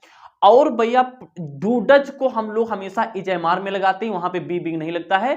और डिड जो होता है पास्ट का इंडेफिनिट टेंस जो होता है वहां भी हमारे पास वाज वर होता है, उसमें बी बीइंग का प्रयोग नहीं होता है। इस चार्ट को आप क्रैम कर लें। अब हम फटाफट चालू करते हैं प्रेजेंट का इंडेफिनिट टेंस के वाक्य को पैसिव वॉइस में कैसे बदलते हैं। अब हम आगे बढ़ते हैं गाइस, अब हम शुरू करते हैं अपने टेंस की तरफ बढ़ते हैं। अब हम देखते हैं कि प्रेजेंट के इंडेफिनिट टेंस का अगर एक्टिव वॉइस, एक्चुअल में वो एक्टिव वॉइस होता ही है तो उसमें देखना क्या है। अब हम देखते हैं कि ये वाक्य जब पैसिव वॉइस बदले जाते हैं तो उनकी ग्रामर क्या बनती है। थोड़ा सा वीडियो क्वालिटी सही नहीं आ रही होगी, उस पर काम चल रहा है, बहुत जल्द सिस्टम चेंज किया जाएगा। काफी लाइटिंग की हमने व्यवस्था की है, रात में वीडियो शूट किए जाते हैं तो थोड़ा बहुत मैनेज कर सकते हो। अगर आपको कंटेंट में फोकस करना है तो क्वालिटी मैटर नहीं करती है, आपको पढ़ना है तो मेरे से पढ़ सकते हो। और वैसे अगर वीडियो की बात की जाए तो हम लाइटिंग पे काम कर रहे हैं और बहुत जल्दी ये लाइटिंग सही हो जाएगी, ठीक है ना। ठीक है, तो प्रेजेंट के इंडेफिनिट को देखेंगे पैसिव वॉइस में कैसे बदला जाता है। तो आप लोग सबसे पहले हम देखते हैं स्ट्रक्चर क्या होता है। स्ट्रक्चर आप सभी जानते होंगे भैया, हम पढ़ा चुके हैं टेंस। सबसे पहले सब्जेक्ट होता है, सिंपल वाक्य पहले बात करेंगे, और सिंपल वाक्य का जो हमारे पास वाक्य होते हैं उन्हीं को हम लोग बोलते हैं एक्टिव वॉइस। तो क्या होता है, सब्जेक्ट होता है, सब्जेक्ट के हिसाब से हमारे पास मेन वर्ब की यस या यस फॉर्म होती है। उसके बाद हमारे पास क्या होता है, ऑब्जेक्ट होता है। सब्जेक्ट सिंगुलर होता है तब तो यहाँ पे यस या यस आती है, सब्जेक्ट प्लूरल होता नहीं आती है, हमने यहाँ पे लिख दिया है ऑब्जेक्ट आता है। अब देखो ध्यान से, अब ये हमारे लिए क्या है, एक्टिव वॉइस है। अब इसको जब पैसिव वॉइस में बनाते हैं तो हमारे पास स्ट्रक्चर क्या बनता है। सबसे पहले ऑब्जेक्ट शुरुआत में आ जाएगा जो कि लास्ट में था। उसके बाद ये कौन सा टेंस है, प्रेजेंट का इंडेफिनिट टेंस। प्रेजेंट का इंडेफिनिट टेंस कहाँ चला जाता है, इज एम आर में चला जाता है, हमने अभी जस्ट आपको बताया था। तो आप चाहो तो यहां लिख भी सकते हो, यानी कि जो डू डज होता है, डू डज किसकी पहचान करा रहा है, प्रेजेंट के इंडेफिनिट टेंस की पहचान करा रहा है। ये कहां चला जाता है भैया, ये कहां चला जाता है, ये चला जाता है इज एम और किस में चला जाता है, आर में, ठीक है ना। बहुत सही। तो हम लोग ऑब्जेक्ट को स्टार्टिंग लिख लेंगे, उसके बाद हम लोग इज एम आर अपने आप से ठोक देंगे। उसके बाद भैया राजा का काम, राजा का काम क्या है, राजा यानी कि मेन वर्ब की थर्ड फॉर्म। पैसिव वॉइस का नाम ही ले ले तो समझ जाना कि मेन वर्ब की थर्ड फॉर्म आना ही आना है। उसके बाद मेन वर्ब की थर्ड फॉर्म लगाएंगे। उसके बाद हम लोग क्या करेंगे, जो सब्जेक्ट हमारे पास लिखा होगा बाय लगा के सब्जेक्ट लास्ट में लिख दिया जाता है। एग्जाम्पल लिखो, जैसे एग्जाम्पल देखो ध्यान से क्या लिखा है, राधा कुक्स द फूड, राधा खाना पकाती है। यार एक बात मैं सबसे पहले आपको बता देना चाहता हूं कि वाक्य चाहे एक्टिव का हो चाहे पैसिव का हो, उसका हिंदी मतलब नहीं बदलता। आई रिपीट माई वर्ड्स, वाक्य चाहे एक्टिव का हो चाहे पैसिव का हो, उसका हिंदी मतलब नहीं बदलना चाहिए और बदलता भी नहीं है। यानी काम पूरा सिस्टम वही रहता है, बस एक्टिव वॉइस में सब्जेक्ट काम करता है, पैसिव वॉइस में सीधा ऑब्जेक्ट पे ज्यादा फोकस करती है, ऑब्जेक्ट यानी कि ऑब्जेक्ट काम करता है बस। अभी हम देखेंगे भी, राधा कुक्स द फूड, ये टेंस ध्यान से समझो, अगले टेंस में सीधा एग्जांपल लेंगे, आपको समझाते चलेंगे, ज्यादा हम विस्तार से नहीं समझा पाएंगे, ठीक है ना, वीडियो बड़ी लंबी बन जाएगी, तो इसको ध्यान समझ लो। इस एक टेंस समझ लिया जाए तो इसी एक टेंस के बिहाफ पे सारे टेंस हमारे पास बने होते हैं। राधा कुक्स द फूड, तो देखो भैया ये हमारे लिए क्या है, ऑब्जेक्ट है, तो ऑब्जेक्ट बन जाता है हमारे लिए क्या भैया, सब्जेक्ट, तो हमारे पास ऑब्जेक्ट यहाँ पे क्या है। बच्चे ऑब्जेक्ट नहीं पहचान पाते हैं, सुनो ध्यान से, जो मेन वर्ब होती है, मेन वर्ब के बाद जो भी लिखा होता है, मेन वर्ब के बाद, I repeat my words, main verb के बाद जो भी लिखा होता है वो हमारे लिए ऑब्जेक्ट का काम करता है। तो यहाँ पे द फूड हमारे लिए क्या है, ऑब्जेक्ट है। तो इसकी अगर हम लोग पैसिव वॉइस देखें, ये हमारे लिए क्या है, एक्टिव वॉइस है। अगर इसके लिए हम लोग पैसिव वॉइस देखें तो द फूड स्टार्टिंग में चला आएगा, तो यहाँ हो जाएगा हमारे पास द फूड हो जाएगा, द फूड। अब यहां पे ये समझो कि ये जो इच एम आर है ना, ये डिपेंड करता है ऑब्जेक्ट पे। यहां पे लिखते हैं, यहां पे लिखते हैं, यहां पे लिखते हैं कि इच एम आर जो है, इच एम आर ये कहां डिपेंड करते हैं, ये डिपेंड करते हैं, प्लूरल है यहां पे इसलिए यहां एस नहीं लगेगा। इज एम आर हमेशा डिपेंड करते हैं किस पे, ऑब्जेक्ट पे, ना कि सब्जेक्ट पे। वैसे सब्जेक्ट तो बाद में चला गया, सब्जेक्ट तो लास्ट में चला गया, इसीलिए जो इज एम आर होता है हमेशा ऑब्जेक्ट पे डिपेंड करता है। ऑब्जेक्ट सिंगुलर है तो इज, ऑब्जेक्ट आई है तो एम, ऑब्जेक्ट प्लूरल है तो हमारे पास आर। तो हमने यहाँ पे द फूड लिखा, और द फूड हमारे पास वैसे सिंगुलर होता है, इसीलिए हम लोग यहाँ पे क्या लगाएंगे, इज लगाएंगे। ऑब्जेक्ट हो गया इज एम आर में से हमने यहाँ पे इज लिख लिया। उसके बाद मेन वर्ब की थर्ड फॉर्म, मेन वर्ब हमारे पास यहाँ पे क्या है, कुक, कुक की थर्ड फॉर्म क्या होती है हमारे पास, कुक्ड हो जाती है, यहाँ पे एडी लगा लेंगे। द फूड इज कुक्ड हमने लगा लिया, बाई लगा के सब्जेक्ट, बाई हमने यहाँ पे लगाया, और सब्जेक्ट हमारे पास क्या है, राधा, तो हमने क्या लिख लिया, राधा लिख लिया, वाक हो गया complete. The food is cooked by Radha. Let's see the Hindi meaning. Radha कुक्स the food, Radha खाना पकाती है, हिंदी मतलब passive voice, the food is cooked, खाना पकाया जाता है बाई राधा, राधा के द्वारा। राधा खाना पकाती है, खाना राधा के द्वारा पकाया जाता है। दोनों वाक्य का मतलब बदला, मैं क्या पकड़े हूं, कान, मैं क्या पकड़े हूं, कान। भैया काम तो वही हो रहा, कान को पकड़ने को, चाहे मैं ऐसे पकड़ूं चाहे वैसे, बिल्कुल वही बात है। राधा खाना पकाती है या फिर खाना पकाया जाता है राधा के द्वारा, इसमें सब्जेक्ट काम कर रहा है, इसमें सीधा काम पे फोकस हमारे पास हो रहा है, इसीलिए यहाँ पे द फूड से शुरू हुआ है, और मतलब दोनों का ही हमारे पास एक ही निकलता है। अगला वाक्य हमारे पास क्या है, दे राइट अ लेटर। अब हमारे पास क्या हो जाएगा भैया, देखो ध्यान से, इसकी पैसिव वॉइस हम आगे भी लिखे ले रहे हैं, नीचे जगह नहीं है, तो इसकी पैसिव वॉइस क्या बन जाएगी, देखो ध्यान से, इसकी पैसिव वॉइस सबसे पहले ऑब्जेक्ट, ऑब्जेक्ट हमारे लिए क्या है, अ लेटर। मेन वर्ब के बाद जो भी लिखा होता है वो हमारे लिए क्या होता है, ऑब्जेक्ट होता है। लिख लेते हैं, मेन वर्ब के बाद, मेन वर्ब के बाद यानी ये जो प्लेस है, मेन वर्ब, और ये हमारे पास जो स्थान होगा, यहाँ का स्थान, ये हमारे लिए क्या होता है, हमेशा ऑब्जेक्ट होता है। छोटी छोटी बातें लिख लिया करो, मेन वर्ब के बाद हमेशा क्या होता है, ऑब्जेक्ट होता है, बड़े वाक्यों में ये हमेशा हेल्प करेगा। तो मेन वर्ब हमारे पास ये है, राइट। इसके बाद क्या, अ लेटर, तो ए लेटर हमारे लिए क्या हो जाएगा, ए लेटर हमारे लिए हो जाएगा ऑब्जेक्ट हो गया। ऑब्जेक्ट एक है इसलिए हम लोग यहाँ पे क्या लगाएंगे, इज लगाएंगे। उसके बाद मेन वर्ब के थर्ड फॉर्म हमारे पास क्या होती है, रिटन होती है, जगह नहीं है आप लोग मैनेज कर लोगे। अ लेटर इज रिटन हो गया। उसके बाद क्या लगाएंगे, बाय लगाएंगे, यहां तक आ रहा होगा शायद, बाय लगा लिया है, ठीक है ना। दे, अच्छा समझो भैया, कुछ पर्सनल प्रोनाउन होते हैं, पर्सनल प्रोनाउन होते हैं भैया, देखो ध्यान से, पर्सनल प्रोनाउन हमारे पास क्या होता है, कुछ सब्जेक्टिव केस में होते हैं, कुछ ऑब्जेक्टिव केस में होते हैं, कुछ पजेसिव केस में होते हैं, तो आपको सबको पता ही होगा, है ना भैया। सब्जेक्टिव केस में जैसे हमारे पास ही है, तो जब इसको हम ऑब्जेक्ट बनाते तो ये बदल जाता है हमारे पास किसमें, हिम में, और पजेसिव बदल जाता है हमारे पास हिज में। सब्जेक्ट में जैसे हमारे पास सी है तो इसका ऑब्जेक्ट बन जाता है हमारे पास हर, और उसका पजेसिव केस भी बन जाता है हमारे पास हर बन जाता है, ठीक है ना। किसी बढ़िया वीडियो हम आपको बताएंगे भी, समझ। अब हम बात करते हैं दे, देख लेते हैं। दे भैया हमारे पास क्या होता है, दे हमारे लिए होता है सब्जेक्ट। अब हम बात करते हैं दे के, दे भैया हमारे पास सब्जेक्ट केस होता है, जब हम ऑब्जेक्ट की तरह इसको यूज करते थे हमारे पास बदल जाता है देम में, और इसी को जब हम पजेसिव केस की बात करते थे हमारे पास हो जाता है देयर, THEIR बन जाता है। और कौन बचा, यू देख लो भैया, यू तो वेरी वेरी इंपॉर्टेंट है। यू हमारे लिए होता है सब्जेक्टिव केस, लेकिन सबसे बड़ी बात है यू को हम जब ऑब्जेक्ट की तरह यूज करते हैं तो सेम रहता है, यानी यू ही रहता है, लेकिन पजेसिव केस में हमारे पास हो जाता है, हमारे पास क्या, योर हो जाता है। और कौन बचा, और कौन बचा, आई बचा है, देख लेते हैं, क्योंकि हम इसका यूज करने वाले हैं। आई हमारे पास सब्जेक्ट के तौर पर आई ही रहता है, लेकिन ऑब्जेक्ट तौर पर हमारे पास ये आई मी हो जाता है, और पजेसिव केस में हमारे पास क्या हो जाता है, माई हो जाता है। और कौन बचा, और कौन बचा, और कौन बचा, वी देख लेते हैं। वी हमारे लिए क्या होता है, सब्जेक्टिव केस होता है, ऑब्जेक्ट तरफ हमारे पास क्या हो जाता है, ये अस हो जाता है, और पजेसिव केस हमारे पास क्या हो जाता है, आवर हो जाता है। तो भैया भैया एक बात याद रखना, ये जो शब्द होते हैं ये हमारे सारे होते हैं भैया क्या, सब्जेक्ट, यहां लिखा भी है, यानी सब्जेक्ट क्या होती है, वाक्य को शुरू करेंगे। और जब कभी भी देखो ध्यान से, पैसिव वॉइस में हम लोग क्या करते हैं, बाई लगा के सब्जेक्ट लिखते हैं। जो बाई लगा के जो सब्जेक्ट लिखते हैं ना, तो वो सब्जेक्ट कहां पे जाता है, वो सब्जेक्ट बन जाता है हमारे लिए ऑब्जेक्ट। ये बात समझो ध्यान से, यानी जो सब्जेक्ट वो ऑब्जेक्ट बन जाता है, और इसीलिए हम लोग यहां पे सब्जेक्ट की ऑब्जेक्टिव फॉर्म लिखेंगे। यानी अगर ये यहां पे शुरू होता हमारे पास ही से, तो जब इसको हम ऑब्जेक्ट बनाते हैं तो ऑब्जेक्ट ही का ऑब्जेक्ट क्या बनता है, ही का ऑब्जेक्ट बन जाता है हिम, इसीलिए हम यहां पे लिखते हैं बाय हिम। एग्जांपल देखो ध्यान से, जैसे ये हमारे पास था दे राइट अ लेटर, तो a letter is written by, they हमारे लिए क्या है सब्जेक्ट, ये कहां चला जाएगा ऑब्जेक्ट। यहां पे लिखा हमने क्या है, यहां पे लिखा हमने सब्जेक्ट है, लेकिन ये समझो कि सब्जेक्ट बन क्या जाता है, हमने स्टार्टिंग बताया था ये सब्जेक्ट बन जाता है हमारे लिए क्या ऑब्जेक्ट बन जाता है, ठीक है ना, बाद में चला जाता है। तो a letter is written by लगा लिया, अब दे हमारे पास दे को बदलेंगे, तो दे बाय के बाद एक बात यहां पे दिमाग में डाल लो कि जिंदगी में जब कभी भी बाय के बाद यहां पे जो भी प्रोनाउन लिखा जाएगा, जो भी पर्सनल प्रोनाउन लिखा जाएगा, वो हमेशा ऑब्जेक्टिव, सॉरी ऑब्जेक्टिव, हाँ सही बोल रहे हैं, यानी कि ऑब्जेक्टिव केस का होगा, यानी कि ऑब्जेक्ट वाला होगा। जैसे लिखा है बाई, जैसे लिखा है बाई ही, ये सही है कि या फिर हमारे पास राइटिंग तो माशाल्लाह है, या फिर बाई हिम लिखा ये सही है, बाई हिम लिखा ये सही है, तो भैया कौन सही है, ये गलत, ये सही है। बाई के बाद हमेशा objective case. A letter is written by, अब दे की ऑब्जेक्टिव केस क्या होता है, दे का ऑब्जेक्टिव केस क्या होता है हमारे पास देम, तो ये हमारे पास क्या हो जाएगा यहाँ पे देम हो जाएगा। अब ये वाक्य हमारे पास क्या है, सही है, ठीक है। नेगेटिव देखते हैं भैया, नेगेटिव हमारे पास एक्टिव का हमारे पास सेंटेंस क्या होता है, सब्जेक्ट होता है, सब्जेक्ट के हिसाब से यहाँ पे डू डच नॉट आ जाता है, मेन वर्ब की फर्स्ट फॉर्म और हमारे पास ऑब्जेक्ट। तो पैसिव वॉइस में क्या होगा भैया, ऑब्जेक्ट पहले चला आएगा, ऑब्जेक्ट पहला चला आएगा, उसके बाद इजएमआर, ये और ये पूरा मैच करते हैं, बस इसमें हम लोग क्या करेंगे, इज एम आर के बाद यहां पे नॉट लगा लिया है, तो वो इसमें और इसमें कोई अंतर है, पूरी कहानी सेम है। ऑब्जेक्ट लिखा, इज एम आर लिखा, अपने आप से नॉट लगा लिया, मेनू के थर्ड फॉर्म बाय लगा के सब्जेक्ट, और यहाँ पे सब्जेक्ट जो हमारे पास है स्टार्टिंग वाला है, लेकिन बाय के बाद लगा है, तो बाय के बाद हमेशा क्या बन जाता है, ऑब्जेक्ट बन जाता है। कोई भी सब्जेक्ट यानी कोई भी पर्सनल प्रोनाउन जब हमारे पास बाय के बाद यूज किया जाता है, तो हमारे पास वाक्य में ऑब्जेक्ट का काम करता है।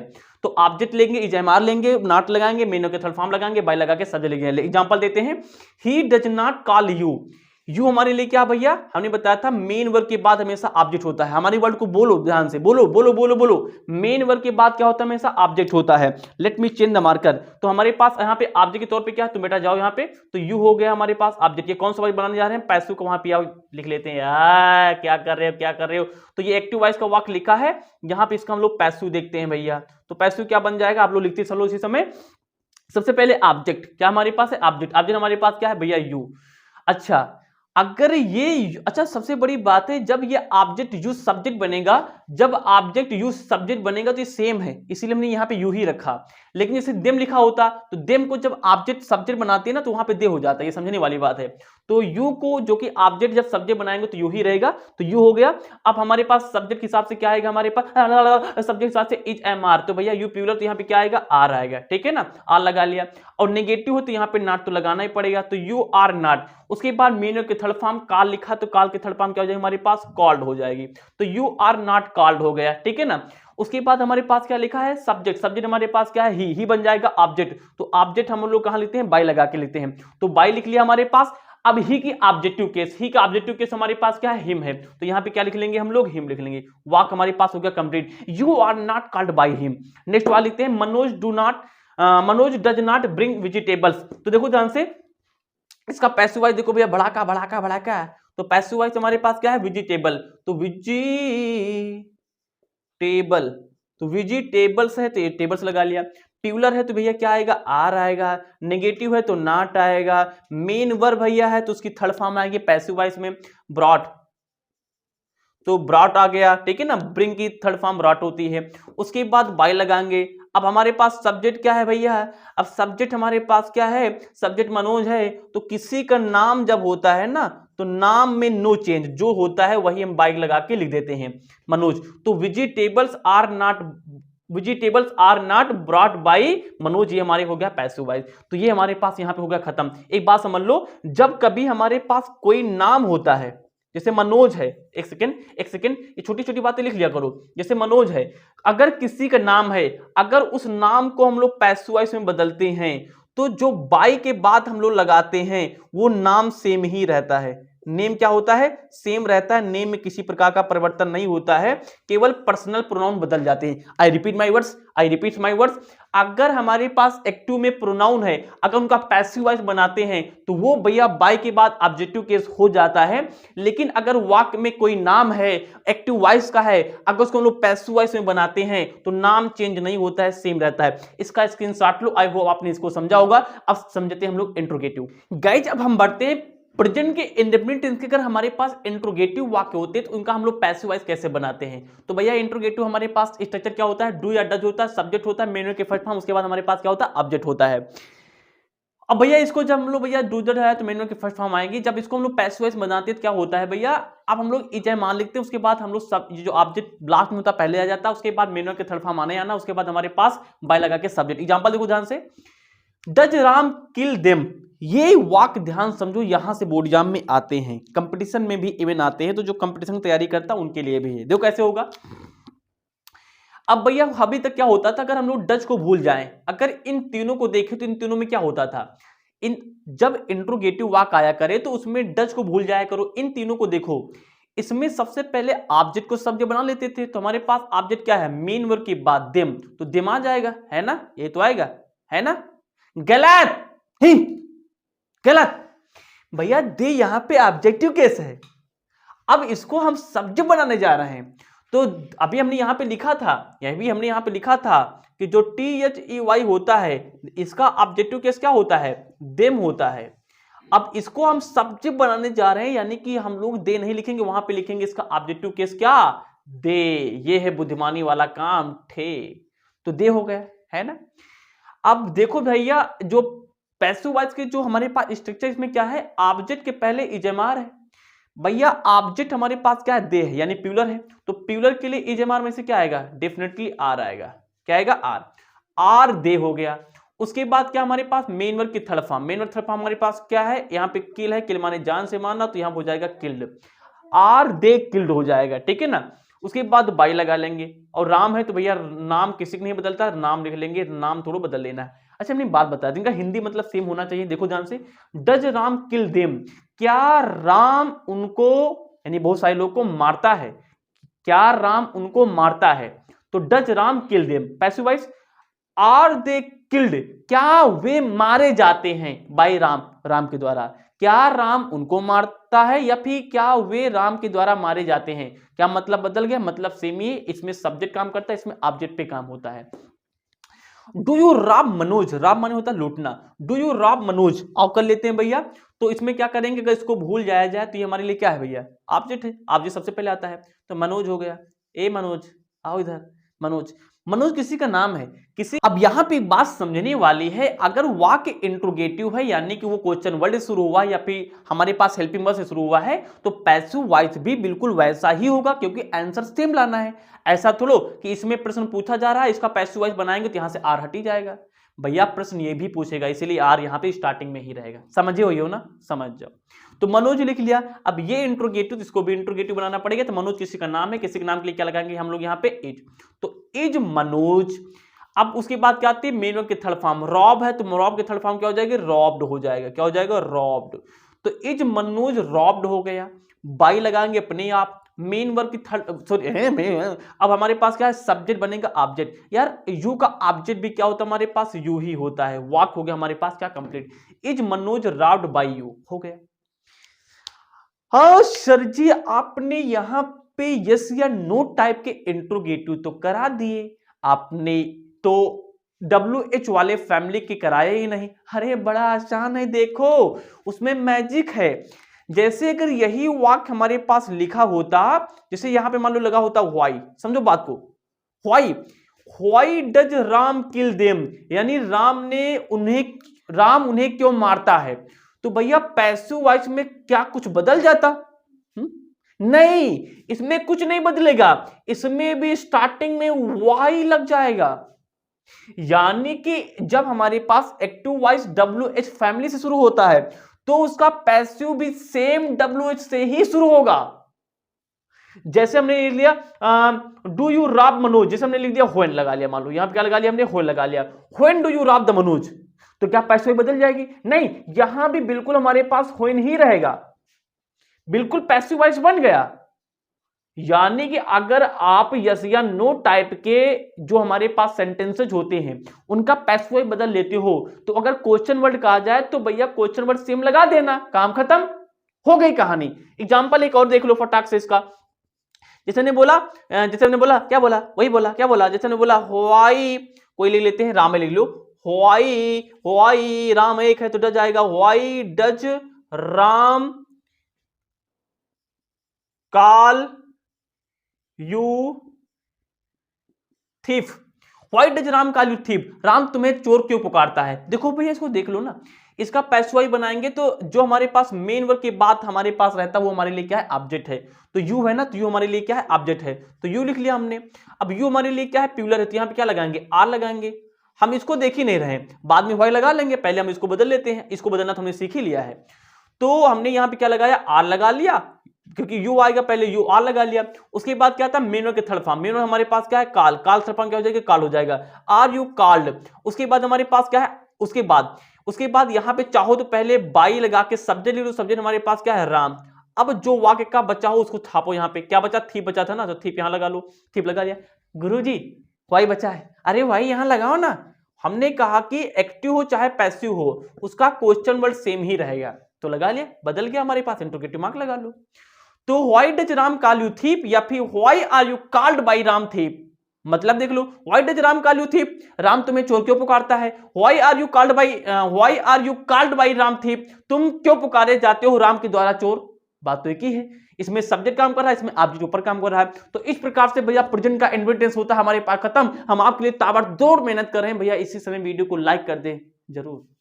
अब हम शुरू करते हैं प्रेजेंट का कंटीन्यूअस टेंस। प्रेजेंट का कंटीन्यूअस टेंस के सिंपल वर्ब का स्ट्रक्चर क्या होता है, subject is MR, main verb की आईएनजी फॉर्म, उसके बाद हमारे पास क्या होता है, ऑब्जेक्ट होता है।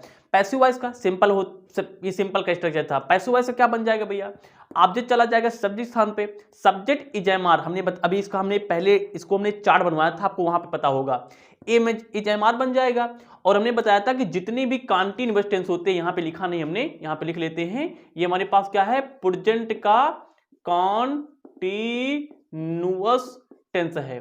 तो प्रेजेंट जहां पे कॉन्टिन्यूअस टेंस आ जाए, हमने आपको बताया था वहां पे बीइंग आता है, क्या आता है, बीइंग आता है। और टेंस जो होता है सेम ही रहता है, सेम का मतलब कि पैसिव वॉइस में भी इज एम आर ही रहेगा, बस उसमें बीइंग आ जाता है। इतनी बात ने पहले ही बताई थी, अभी बता दे रहा है, ठीक है। तो ऑब्जेक्ट इज एम आर, उसके बाद बीइंग आ जाएगा, उसके बाद भैया दुनिया इधर से उधर हिल जाए, लेकिन पैसिव वॉइस में मेन वर्ब की थर्ड फॉर्म आएगी। बाय लगा के हमने यहाँ पे क्या लिख दिया, ऑब्जेक्ट, सब्जेक्ट आएगा, सॉरी, ये हमारे पास वैसे ऑब्जेक्ट बन जाता है, लेकिन आएगा सब्जेक्ट हमारे पास यहां जाता है, सब्जेक्ट हमारे पास ये हो जाएगा। एग्जाम्पल, जैसे वी आर रिस्पेक्टिंग हिम, तो क्या हो जाएगा भैया, सबसे पहले हम लिखेंगे ऑब्जेक्ट, ऑब्जेक्ट हमारे पास क्या है, जो मेन वर्ब के बाद होता है, हिम। तो हिम हमारे पास क्या है, ये ही का हमारे पास क्या है, ऑब्जेक्टिव केस है। तो ही का, अगर हिम का हम लोग सब्जेक्टिव केस क्या बन जाएगा, सब्जेक्ट तरह यूज करेंगे ना इसका, तो बन जाएगा हमारे पास ही। तो ये मार्कर चेंज कर लेने दो मुझे, let me change the marker, let me change the marker, तो ये हो जाएगा ही हो जाएगा। तो यहाँ पे ये क्या बनाने जा रहे हैं हम लोग, पैसिव, एक्टिव के लिखे हम लोग पैसिव बनने जा रहे हैं, पैसिव, तो ही हो जाएगा। ही के बाद ई के साथ में हमारे पास देखो भैया ऑब्जेक्ट हो गया ना हमारे पास, इज हमारे में से क्या आएगा, डेफिनेटली इज आ जाएगा। उसके बाद बीइंग अपने आप से लगाएंगे, बीइंग अपने आप से लगाएंगे, मेन वर्ब की थर्ड फॉर्म रिस्पेक्ट है तो रिस्पेक्ट, उसके बाद हमें क्या लगा लेंगे हम लोग, ईडी लगा लेंगे थर्ड फॉर्म में। उसके बाद हम लोग बाय लगाते हैं, सब्जेक्ट क्या है हमारे लिए, क्या है, वी का ऑब्जेक्टिव केस हो जाएगा, क्योंकि हमारे पास भैया बाय के पास ऑब्जेक्टिव केस आता है, तो वी का हो जाएगा हमारे पास क्या, अस। तो he is being respected by us, मतलब निकाल देख लो, वी आर रिस्पेक्टिंग हिम, हम उनकी क्या करते हैं, सम्मान कर रहे हैं, हम उनका सम्मान कर रहे हैं। इसका मतलब he is being respected by हर, वो हमारे द्वारा सम्मान किया जा रहा है, मतलब भी सेम है। बॉयज आर नॉट, निगेटिव भी देख लो, ये हमारे पास कौन सा वाक्य है, निगेटिव वाक्य है, कुछ नहीं होता यार, निगेटिव में नॉट आ जाएगा। इंट्रोगेटिव है तो उसमें भी भैया क्वेश्चन वर्ड जो भी होगा हम लोग बाहर खींच लेंगे, ज्यादा फर्क नहीं पड़ता है। तो ये दो हमारे पास क्या है, इंट्रोगेटिव है, इसी समझ लेते हैं, बड़ा आसान होता है, बड़ा आसान है, देखो ध्यान से। अब बहुत धीरे धीरे हम देखते हैं, आर यू हेल्पिंग पुअर, तो मेन वर्ब के बाद जो होता है ऑब्जेक्ट है, तो यानी कि पुअर हमारे लिए क्या है, ऑब्जेक्ट है, तो ये हमारे पास क्या हो जाएगा, ऑब्जेक्ट हो जाएगा पुअर। अच्छा यहां पे हम द लगा लेते हैं, द पुअर लगा लेते हैं। देखो केवल पुअर लिखा होता है ना, इसका मतलब होता है हमारे पास गरीब, क्या लगा होता है, क्या मतलब होता है, गरीब, जो कि एक एडजेक्टिव है। क्या है, एडजेक्टिव यानी विशेषण है। लेकिन अगर इसी पुअर के पहले हम लोग लगा लेते हैं द पुअर, तो द पुअर हमारे पास बन जाता है नाउन, जिसका मतलब होता है गरीब लोग। क्या होते हैं, गरीब लोग होता है। क्या मतलब होता है, गरीब लोग मतलब होता है, और जो कि अपने आप में क्या है, प्लूरल है। फिर से, पुअर एक एडजेक्टिव है जिसका मतलब होता है गरीब, द पुअर एक नाउन बन जाता है जिसका मतलब होता है गरीब लोग, जो कि हमारे पास क्या है, प्लूरल है। तो यहाँ पे द पुअर लिखा है, तो हम लोग यहाँ पे लिखेंगे हम लोग भैया क्या, द पुअर। तो द पुअर क्या है, प्लूरल है। तो प्लूरल के लिए क्या आता है भैया, देखो ध्यान से, अब भैया देखो ध्यान से, इसका हमने जैसे स्ट्रक्चर नहीं लिखा, स्ट्रक्चर समझने की कोई जरूरत नहीं है। हमने द पुअर लिख लिया है, तो टेंस तो नो चेंज है, तो इसमें भी क्या आएगा, आर ही आएगा। भैया टेंस तो नो चेंज है, यानी कि अगर इज एम आर है तो इज एम आर ही रहेगा, केवल बीइंग और आ जाता है। तो द पुअर है तो इसके पहले हम लोग क्या लगाएंगे, प्लूरल है तो क्या लगाएंगे, आर लगा लेंगे, ठीक है ना। तो आर द पुअर, ठीक है ना, लगा लिया। उसके बाद हमारे पास क्या आता है, बीइंग अपने आप से लगाते हैं, तो यहाँ पे क्या लगाएंगे हम लोग, बीइंग अपने आप से लगा लेंगे। तो आर द पुअर बीइंग। उसके बाद देखो ध्यान से हम लोग क्या लगाते हैं, उसके बाद बस इसको छापते चले जाओ। भैया ये आगे चला गया, तो ये क्वेश्चन वर्ड में क्या होगा, ये आगे चला जाएगा, ये आगे चला गया, ऑब्जेक्ट हो गया, हमने बीइंग लगा लिया, मेन की थर्ड फॉर्म, मेन हमारे पास क्या है, हेल्प है, तो हमने यहाँ पे हेल्प लिख दिया, यहाँ लगा लिया हमने ईडी, हेल्प हो गया, ठीक है ना। और जैसे हो गया हमारे पास बाय लगाएंगे, उसके बाद सब्जेक्ट लिख लेंगे, सब्जेक्ट हमारे पास क्या है, यू का ऑब्जेक्टिव के हमारे पास क्या होता है, यू होता है। तो are the poor being helped by you हमारे पास ट्रांसलेट। इसका क्वेश्चन वर्ड देख लो ध्यान से, क्वेश्चन वर्ड जो है वो सेम ही रहेगा, वाई आर है तो पक्का है ये इज एम आर में से जो होगा वही बना रहेगा यहां के हिसाब से। तो ए नॉइज हमारे पास लिख लो पहले, तो ए नॉइज लिख लिया, पहला टेंस ध्यान समझो उसी आधार पे है, ए नॉइज लिख लिया। ए नॉइज का सिंगुलर है, ये इज एम आर में ही बना रहेगा, तो सिंगुलर के लिए इज एम आर में से कौन आएगा, is, why is a noise complete हो गया। अब क्या लगाएंगे, अपने आप से बीइंग ठोक देंगे, अपने आप से क्या छोड़ दिया हमने, बीइंग ठोक दिया। तो why is a noise being लगा लिया, ठीक है ना। भैया ये आगे चला जाए तो व्हाई, ये आगे चला जाए क्वेश्चन वर्ड, तो यहाँ पे क्वेश्चन वर्ड हो गया, और इज एम आर आगे चला गया, तो ऑब्जेक्ट बचा, क्या बचा हमारे पास, बीइंग बचा, तो हमने यहाँ पे बीइंग लगा लिया। मेन के थर्ड फॉर्म, तो मेक है तो मेक का थर्ड फॉर्म हो जाएगा हमारे पास, मेड हो जाएगा। बाई है, दे का ऑब्जेक्टिव क्या केस क्या होता है, देम होता है, अभी बताए थे, तो हो जाएगा why is a noise being made, why is a noise being made by them, वाक हो जाएगा हमारे पास यहाँ पे कंप्लीट। तो इस प्रकार से कंटीन्यूअस टेंस होता है कंप्लीट। अब बढ़ते हैं हम लोग परफेक्ट टेंस की ओर। ओके, स्क्रीनशॉट ले लो। अब हम बात करेंगे प्रेजेंट परफेक्ट टेंस की। देख लेते हैं प्रेजेंट का परफेक्ट टेंस क्या होता है भैया। इसका जो सिंपल एक्टिव वाक होता है उसमें सब्जेक्ट होता है, हैज या है होता है, मेन वर्ब के थर्ड फॉर्म लगा, तो उसके बाद ऑब्जेक्ट। पैसिव वॉइस में क्या बनेगा, ऑब्जेक्ट पहले चला आएगा, है जो सेम रहेगा। हमने बता दिया आपको, क्या बताया है कि जब कभी पैसिव वॉइस हम लोग परफेक्ट टेंस का बनाते हैं, यानी कि जब कभी हम लोग पैसिव वॉइस परफेक्ट टेंस का बनाते हैं तो वहां पे अपने तरफ से बीन लगाते हैं और टेंस में किसी प्रकार का चेंज नहीं होता है, यानी कि क्या रहता है, सेम ही रहता है। यानी हैज हैव देखो यहां भी है यहां भी, यानी एक्टिव पैसिव में हैज हैव ही रहेगा, लेकिन बीन लग जाता है पैसिव में, लगा दिया। एग्जाम्पल, जैसे they have build the house, तो शुरू करते हैं भैया। सबसे पहले क्या लिखेंगे, ऑब्जेक्ट लिखेंगे, तो क्या हो जाएगा हमारे पास, दी हाउस। दी हाउस ये हमारे लिए क्या है, पैसिव, पैसिव, तो दी हाउस। उसके बाद हम लोग दी हाउस लिख लिया, उसके बाद इस हाउस के हिसाब से हमारे लिए पास क्या लगाएंगे हम लोग, हैज या हैव। भैया एक है तो हम लोग क्या लिखाएंगे, हैज लगा लेंगे। द हाउस हैज, उसके बाद क्या लगाएंगे हम लोग, बीन, तो हमने यहाँ क्या कहा, been. The house has been. और देखो ध्यान से, बिल्ड माने होता है BUILD, बिल्ड बने होता है बनाना, इसकी सेकेंड फॉर्म होती है बिल्ट, और उसकी थर्ड फॉर्म भी क्या होती है हमारे पास, बिल्ट, BUILT। तो यहाँ पे ये जो बिल्ट लिखा है ये बिल्ड की थर्ड फॉर्म है। तो हाउस हैज बीन, तो यहाँ पे क्या लिख लेंगे हम लोग भैया, पैसिव वॉइस में भी थर्ड फॉर्म यूज होती है, तो BUILT है ना, बिल्ट।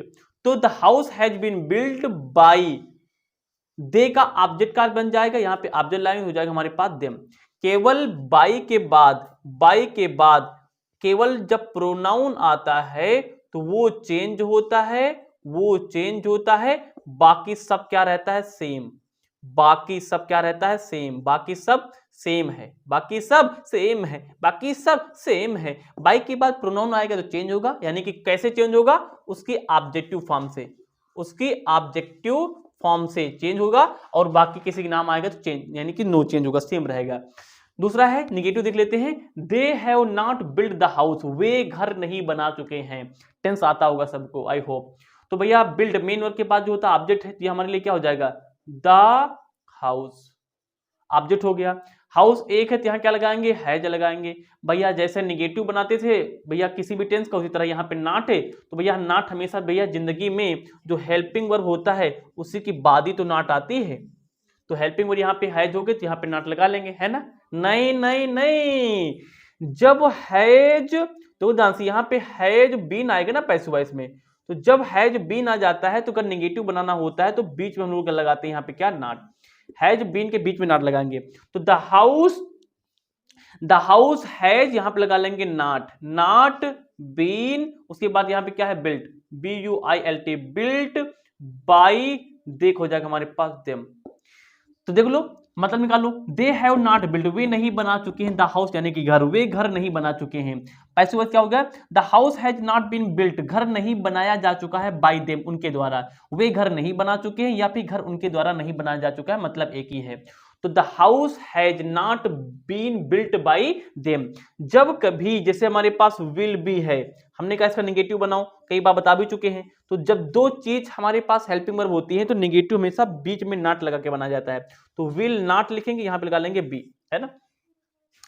तो इसीलिए हमने यहाँ पे देखो ध्यान से हैज और बीन के बीच में नॉट लगाया, तो the house has not been build by them हो गया। इंट्रोगेटिव देखो ध्यान से, इंट्रोगेटिव में कुछ नहीं होता है, स्ट्रक्चर लिखो चाहे ना लिखो, सबसे पहले हम लोग क्या करेंगे, भैया हैव है तो पक्का है कि अगर पैसिव वॉइस बनाने जा रहे हैं इसका हम लोग, तो इसमें भी क्वेश्चन वर्ड पहले आएगा। क्वेश्चन वर्ड किस पे डिपेंड करेगा, ऑब्जेक्ट पे डिपेंड करेगा, तो ऑब्जेक्ट पहले लिख लिया करो, तो द हाउस लिख लिया। द हाउस हमारे पास क्या है, एक है, तो एक हिसाब से हैज है में से क्या आएगा, हैज आएगा। यहाँ का जो हेल्पिंग वर्ब होता है ऑब्जेक्ट पे डिपेंड करता है, तो द हाउस यहाँ पे हमने आगे हैज लगा लिया है, तो हैज द हाउस, ठीक है ना। उसके बाद क्या लगाते हैं भैया हम लोग, इसमें बीन भी तो लगाते हैं, तो बीन लगा लिए कि हम लोग इसमें बीन लगा लिए, है ना। अब ये समझ रहे होंगे आई होप। भैया जब हमारे पास ये उठ के आगे चला गया, यहां समझो ध्यान से, जब ये उठ के आगे चला गया तो क्या बचा, ऑब्जेक्ट बचा, उसके बाद बीन बचा, तो ऑब्जेक्ट में यहाँ पे क्या लगाया, हाउस लगा लिया, बीन लगा लिया। उसके बाद मेन में थर्ड फॉर्म हमारे पास क्या है, बिल्ड, तो इसी क्या हो जाएगा, BUILT हो जाएगा, बिल्ट हो जाएगा, बाई लगा के दे का हो जाएगा हमारे पास देम, यहाँ क्वेश्चन मार्क। तो has the house been built, has the house been built by them, मतलब भी सेम है, have they built the house, है ना, क्या वे घर बना चुके हैं, यह हो जाएगा has the house been built, क्या घर बनाए जा चुके हैं बाय देम, उनके द्वारा, क्या वे घर बना चुके हैं, क्या घर बनाए जा चुके हैं उनके द्वारा, मतलब क्या हमारे पास एक है। अगला क्या है, when have they build the house, भैया इसको भूल जाओ, व्हेन है तो व्हेन बाद में पहले सबसे पहले लिख लो, उसके बाद इसका परिवर्तन करो। इसको भी भूल जाओ, सबसे पहले ऑब्जेक्ट को यहाँ पे थोड़ा गैप करके लिख लिया करो, क्या लिखा हमारे पास ऑब्जेक्ट, द हाउस लिखा है यार, सेम ही बार बार है, द हाउस, हाउस एक है तो हैज है परिवर्तन नहीं होता, टेंस सेम है तो यहाँ पे केवल सिंगुलर और प्लूरल का खेल होता है, तो इस सिंगुलर यहाँ पे क्या आ गया, हैज आ गया। तो when has the house, object के पहले हैज है चला गया, क्या बचा, बीन, बीन अपने आप तो लगाना है, तो यहाँ पे हमने लगा लिया बीन, ए टू जा बेटा, तो हमने क्या लगा लिया यहाँ पे बीन। तो when has the house been, main verb की थर्ड फॉर्म लगाएंगे, अब देख लो ध्यान से, बीन बाद में थर्ड फॉर्म है, यहां समझ सकते हो, तो बिल्ट हो जाएगा, BUILT, बिल्ट हो गया, है ना, बाई किसके द्वारा, बाई किसके द्वारा, दे, तो दे का ऑब्जेक्टिव क्या हमारे पास हो जाएगा, देम। तो when has the house been built by them, ये हमारे पास हो गया पैसिव वॉइस। ये क्या होता है भैया, या तो हमने ये वीडियो की स्टार्टिंग बताया था कि प्रेजेंट का परफेक्ट कंटिन्यूअस जो टेंस होता है उसकी पैसिव वॉइस भी बनती है, पर उसका यूज बड़ा रेयर है।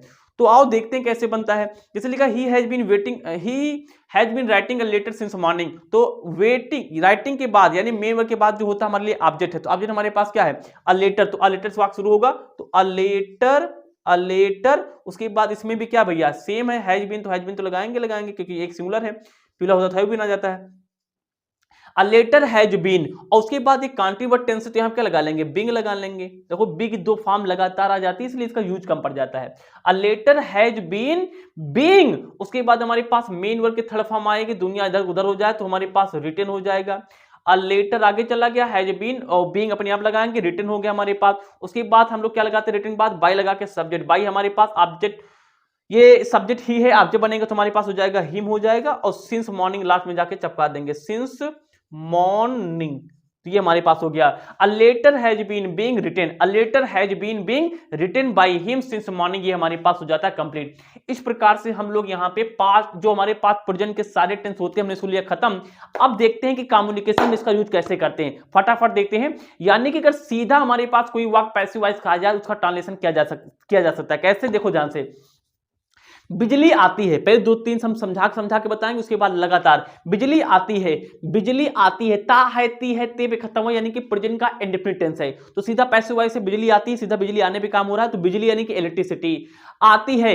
इलेक्ट्रिसिटी भैया ये प्रेजेंट का इंडेफिनिट टेंस कहां पर चल जाता है, कंटीन्यूअस टेंस में, यानी इज एम आर में। तो बिजली इलेक्ट्रिसिटी एक इज आ जाएगा, तो इलेक्ट्रिसिटी इज, आने की स्पेलिंग होती कम, कम केम कम, तो क्या हो जाएगा हमारे पास कम हो जाएगा, तो इलेक्ट्रिसिटी इज कम ट्रांसलेट हो गया हमारे पास कंप्लीट पैसिव वॉइस सीधा।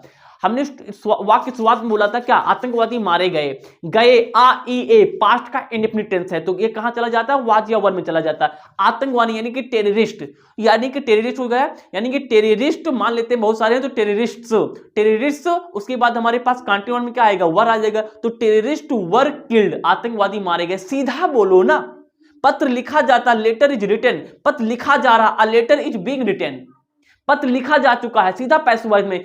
अ लेटर हैज बीन रिटन, सीधा पैसिव वॉइस में। मोबाइल चलाया जाता है, मोबाइल इज ऑपरेटेड, मोबाइल चलाया जा रहा है, मोबाइल सीधा बोल देते हैं हम लोग, mobile is being operated, mobile चलाया जा चुका है, मोबाइल हैज बीन ऑपरेटेड। तो किसी भी प्रकार का हम लोग क्या करते हैं, वाक्य बोल सकते हैं, जैसे कि इंग्लिश पढ़ाई जाती है, इंग्लिश इज टॉट, इंग्लिश पढ़ाई जा रही है, English is being taught, English पढ़ाई जा चुकी है, English have been taught, English has been taught. तो सीधा हम लोग क्या कर सकते हैं, पैसिव वॉइस के वाक्य बोल सकते हैं। अब तो आपको समझ में आ गया होगा पैसिव वॉइस के वाक्य में बोलने कैसे हैं। आपने सुना होगा ऐसा कहा जाता है, हम लोग बोलते हैं ऐसा कहा जाता है, यानी कि सीधा हमने कहने पे जोड़ दिया, यानी कि पैसिव वॉइस का वाक्य हम लोग बोलते हैं इट इज सेड। क्यों, क्योंकि ऐसा की स्पेलिंग इट हो गई, कहा जाता है तो इट के लिए हमने इट लगा दिया, मेन वर्ब के थर्ड फॉर्म हमने सेड लगा दिया, तो क्या हो गया, इट इज सेड, ऐसा कहा जाता है। ऐसा कहा गया, आ ई ए, तो क्या हो जाएगा इट, और आ ई ए हमारे पास है तो कंटीन्यूअस में हो जाएगा, पास्ट के तो इजएमआर में से वाज वन में से क्या आएगा, वाज आएगा, तो ऐसा कहा गया, इट वाज हो जाएगा सेड, तो इट वाज सेड, ऐसा कहा गया, ऐसा कहा गया हो गया, ऐसा कहा जाएगा, गागी की खत्म हो जाए तो it will be said, it will be said ऐसा कहा जाए। तो आप लोग इसको कम्युनिकेशन में भी यूज कर सकते हो बिना किसी हेजिटेशन, बिना किसी प्रॉब्लम के। तो इसका स्क्रीनशॉट लो, हम लोग बढ़ते हैं किसकी तरफ, पास्ट के इंडेफिनिट की तरफ, स्क्रीनशॉट। तो गाइस जब हम शुरू करते हैं पास्ट के इंडेफिनिट टेंस को, पास्ट के इंडेफिनिट टेंस का सिंपल वाक्य क्या होता है, यही इकलौता एक ऐसा टेंस होता है जिसमें भैया मेन वर्ब की सेकंड फॉर्म यूज होती है। हमने आपको पिछली वीडियो में बताया था, सब्जेक्ट होता है सिंपल वाक्यों में मेन वर्ब के सेकंड फॉर्म, उसके बाद ऑब्जेक्ट। पैसिव वॉइस में क्या होगा भैया, हमने आपको बताया था, क्या बताया था कि जब कभी डिड होता है तो इसका पैसिव वॉइस हमेशा वाज और वर्ब में, यानी कि कंटीन्यूअस में चला जाता है, ठीक है ना। तो ऑब्जेक्ट पहले लेंगे, उसके बाद हमारे पास वाज या वर आ जाएगा, उसके बाद मेन वर्ब के थर्ड फॉर्म तो आने वाला है यार ऑब्वियसली, उसके बाद बाय लगा के हम लोग लेंगे subject. Example, he operated the mobile, तो इसका पैसिव वॉइस क्या बन जाएगा, ध्यान से देखो, ध्यान से, इसका पैसिव क्या बन जाएगा, इसका पैसिव क्या बन जाएगा, देखो ध्यान से। मेन वर्ब के बाद होता है हमारे पास क्या, ऑब्जेक्ट, तो हमारे पास द मोबाइल, हमारे पास क्या है ऑब्जेक्ट है, तो द मोबाइल लिख दिया हमारे पास। अब द मोबाइल हमारे पास एक है, तो डिड परिवर्तन कहां होता है, वाज, तो वाज वर्ब में क्या आएगा, वाज आएगा, द मोबाइल वाज। उसके बाद क्या आता है, मेन वर्ब के थर्ड फॉर्म, तो ऑपरेट है तो यहां हो जाएगा ऑपरेटेड हो जाएगा भैया, थर्ड फॉर्म में ईडी लग जाएगा। बाय लगाएंगे, उसके बाद ही है तो ही का क्या हो जाएगा भैया, हिम हो जाएगा। वाक हो गया हमारे पास क्या, तेते बढ़ेंगे, आप समझ चुके होंगे। The mobile was operated by him हो गया।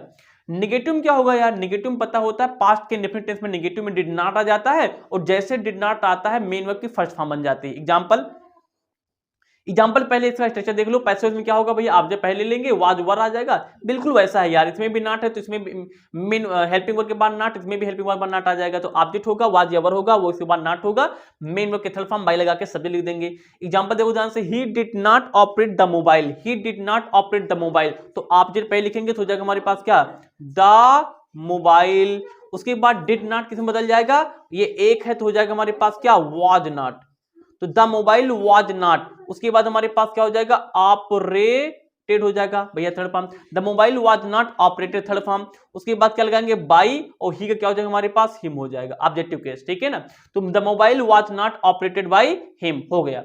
इंट्रोगेटिव में क्या होता है भैया, सबसे पहले हेल्पिंग में बाहर खींच लेंगे, डिड सब्जेक्ट मेन के first form object, passive voice में क्या बनेगा, डिड बन जाएगा, वाज वर भैया हमने बताया था अगर इंट्रोगेटिव है तो दोनों ही इंट्रोगेटिव होने चाहिए, एक्टिव और पैसिव, तो वाज वर स्टार्टिंग हो जाएगा, ऑब्जेक्ट मेन के थर्ड फॉर्म, उसके बाद बाय लगा के हम लोग लिखेंगे subject. Example, did you call Seema, did you call Seema, did you call Seema. तो शुरू कर देते हैं, यहां पे डिड है तो पक्का है वाज या वर आएगा, ये कौन डिफाइन करेगा, ऑब्जेक्ट डिफाइन करेगा, ऑब्जेक्ट क्या हमारे पास सीमा है, सीमा एक है तो वाज आएगा, सही लिखा, तो वाज सीमा, उसके बाद हमने वाज सीमा लिख लिया, तो देखो ध्यान से क्या है, वाज, उसके बाद ऑब्जेक्ट मेमो के थर्ड फॉर्म कॉल, तो कॉल के थर्ड फॉर्म क्या हो जाएगा हमारे पास, कॉल्ड हो जाएगी, तो was Seema called, was Seema called, by लगा के सब्जेक्ट, बाय लगा के सब्जेक्ट, तो बाय सब्जेक्ट हमारे पास यू का ऑब्जेक्टिव केस हो जाएगा, यू का ऑब्जेक्टिव केस यू ही होता है, तो was Seema called bye you, was Seema called bye you हमारे पास हो गया, यहाँ पे क्वेश्चन मार्क लगा लेंगे, वाज हमेशा कैपिटल लेटर में रहेगा, स्टार्टिंग का शब्द है, शब्द नहीं लेटर है, तो वाज सीमा कॉल्ड,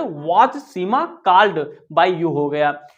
हिंदी मतलब आप निकाल लोगे, टेंस पढ़े हो या इतना कर ही लोगे, इतना कर लोगे I hope. When did Rahul beat you, तो बीट के बाद हमारे पास ऑब्जेक्ट है, तो यू हमारे लिए क्या है, ऑब्जेक्ट है, यू अगर प्लूरल है तो यहाँ पे वाज वर में से क्या आएगा भैया, वर आएगा, तो वर यू हो जाएगा हमारे पास क्या, वर यू, वर यू, और जो क्वेश्चन वर्ड लगा था क्वेश्चन वर्ड नहीं बदलेगा, दुनिया इधर से उधर हो जाए, तो व्हेन वर यू, उसके बाद हमारे पास क्या आ जाएगा, व्हेन वर यू, तो यहाँ व्हेन आगे लगाएंगे, वर यहां से, यू यहां से, ऑब्जेक्ट तौर पर, मेन वर्ड की थर्ड फॉर्म, मेन वर्ड हमारे पास क्या है यहाँ पे, बीट, बीट, बीट बीटेन, तो बीटेन हो जाएगा हमारे पास, तो when were you beaten by Rahul, नाम है तो नाम में कोई चेंज नहीं, तो यहां पे लिख लेंगे हम लोग क्या, राहुल ही लिख लेंगे, क्वेश्चन मार्क लगा लेंगे, तो when did Rahul beat you, तो हो जाएगा हमारे पास क्या हो जाएगा, when did Rahul beat you हो जाएगा, when were you beaten by Rahul, मतलब निकाल लो, when did you Rahul beat you, Rahul ने तुम्हें कब पीटा, राहुल ने तुम्हें कब पीटा, यहां पे आ जाओ,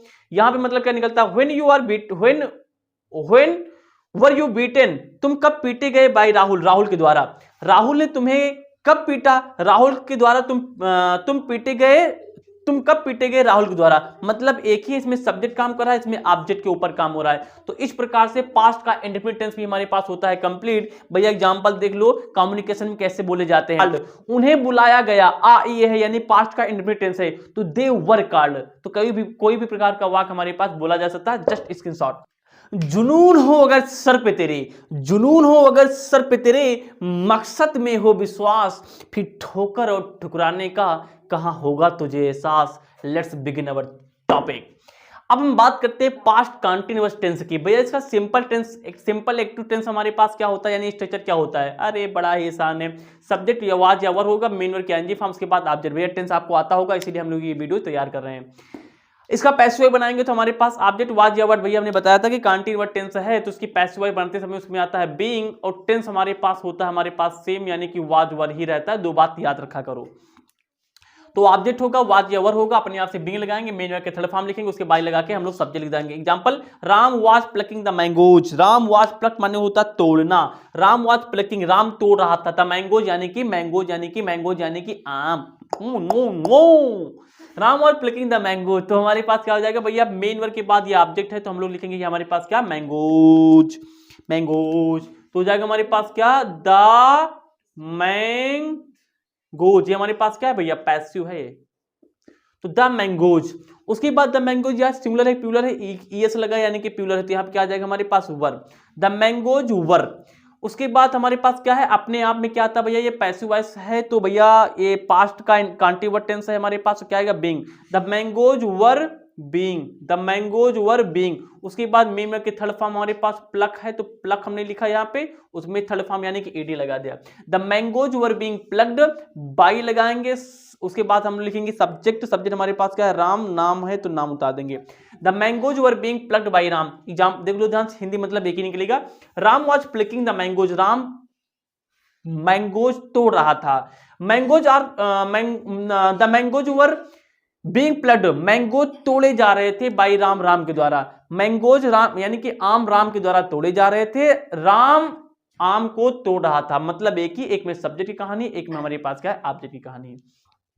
Ram was not plucking the mangoes, यार इसको तो अपने आप कर ला रो, ये तुम्हारे लिए होमवर्क है, इसको फटाफट करके दिखाओ हमें। ये देखो ध्यान से, कुछ नहीं करना, नॉट लगा देना है। Was Ram plucking the mangoes, तो भैया कुछ ना, ध्यान रखो, सबसे पहले मेन वर्ब के बाद जो ऑब्जेक्ट को उतारो, तो क्या लिखा हमारे पास, द मैंगोज लिखा, तो हमने लिख लिया।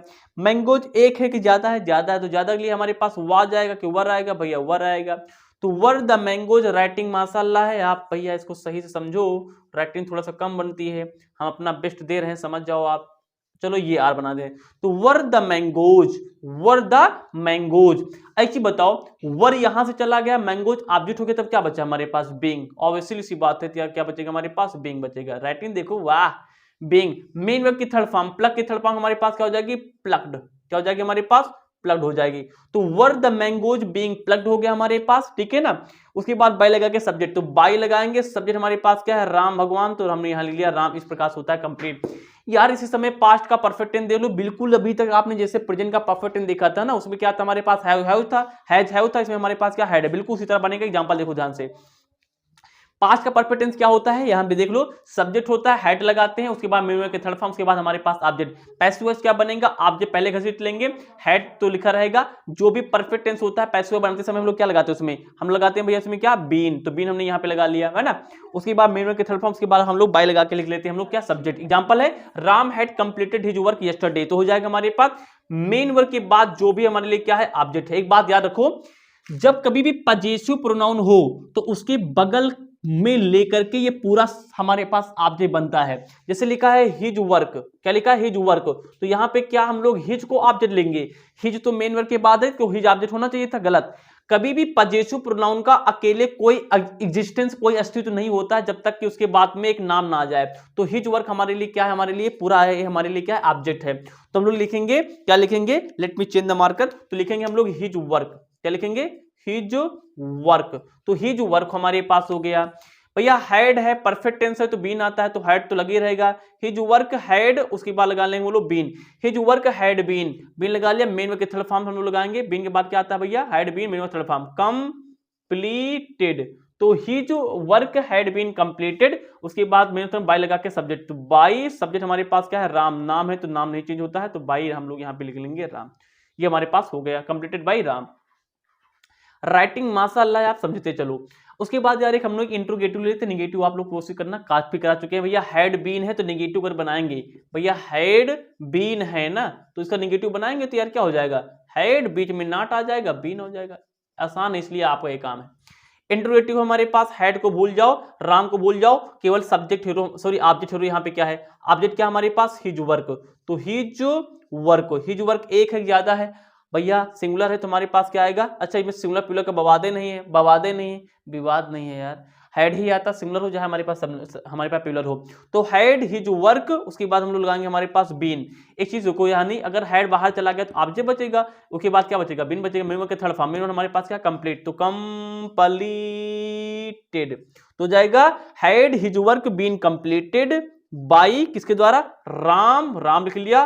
कब हुआ था, यस्टरडे, तो यस्टरडे कोई नहीं चेंज होगा, यस्टरडे का यस्टरडे ही पड़ेगा। अब यस्टरडे को द प्रीवियस डे मत कर देना, वो तो होता है डायरेक्ट इन डायरेक्ट में, यहाँ पे हमारे पास होता है कंप्लीट। तो इस प्रकार से भैया पास्ट के सारे हमने कर लिया यहाँ पे कंप्लीट। अब आपको कम्युनिकेशन के लिए हम प्रैक्टिस करा दे रहे हैं, हजारों प्रैक्टिस कर सकते हो यार। कपड़े धोए जा रहे थे, the clothes were being washed, कपड़े धोए जा चुके थे, द क्लॉथ्ड हैड बीन वॉश्ड। अरे बहुत सारे एग्जांपल यार, वीडियो काफी लंबी बन जाएगी एग्जांपल देते देते। एग्जांपल किसी वीडियो में हम बढ़िया प्रैक्टिस करा देंगे, अभी आप लोग कॉन्सेप्ट को समझते चलें, just take one screenshot. Guys जब हम वीडियो के लास्ट पड़ाव तक पहुंच चुके हैं, स्टार्ट हो चुका है फ्यूचर का इंडेफिनिट टेंस। सिंपल वाक्य का स्ट्रक्चर क्या होता है, सब्जेक्ट एंड विल या शैल, उसके बाद हमारे पास मेन वर्ब की फर्स्ट फॉर्म, उसके बाद ऑब्जेक्ट। जैसा कि आप जानते हो, हमने पहले भी आपको बताया कि जो फ्यूचर का टेंस होता है इसमें शैल का प्रयोग लगभग खत्म हो चुका है, लेकिन हमने फॉर्मेलिटी के तौर पे यहाँ पे लिख लिया, सारा काम हम विल पे करेंगे, ठीक है ना। इसका जब पैसिव वॉइस बनाते हैं तो हमारे पास ऑब्जेक्ट पहले जाता है, विल या शैल। उसके बाद उन्हें बताया था एक लौता टेंस है एक ऐसा, जब हम लोग इसकी पैसिव वॉइस बनाते हैं तो वहां पे हम अपनी तरफ से बी लगाते हैं, नोट डाउन। एक इकलौता टेंस जिसकी पैसिव वॉइस बनती है तो वहां पे क्या आता है, बी ई, यानी कि बी आ जाता है। तो उसके बाद बी मेन वर्ब के थर्ड फॉर्म बाय लगा के सब्जेक्ट। स्टार्ट करते हैं हम यहाँ पे, देखो ध्यान से, आई के साथ में वैसे आई और वी के साथ में सेल आता है, लेकिन हम यहाँ पे वी पूरा सेल खेला, पूरा खेल खेलेंगे ना। सेल विल लिखा लेकिन विल से लेके चलेंगे। तो भैया मेन वर्ब के बाद क्या होता है ऑब्जेक्ट, तो हमारे पास हो जाएगा ए सॉन्ग। पैसिव वॉइस देखो ध्यान से, ए सॉन्ग। आप लिख लिया, विल लिखेंगे तो विल लिख लेंगे भैया हम लोग, यहाँ पे क्या लिख लिया हमने, विल लिख लिया। बी अपने आप से लगाएंगे, मेन वर्ब की थर्ड फॉर्म सिंग, सैंग, संग, थर्ड फॉर्म संग हो जाएगी, ये तो आता होगा। ए song will be sung by आई, नहीं मी, क्योंकि ऑब्जेक्टिव केस, आई के ऑब्जेक्टिव केस क्या हो जाता है, मी।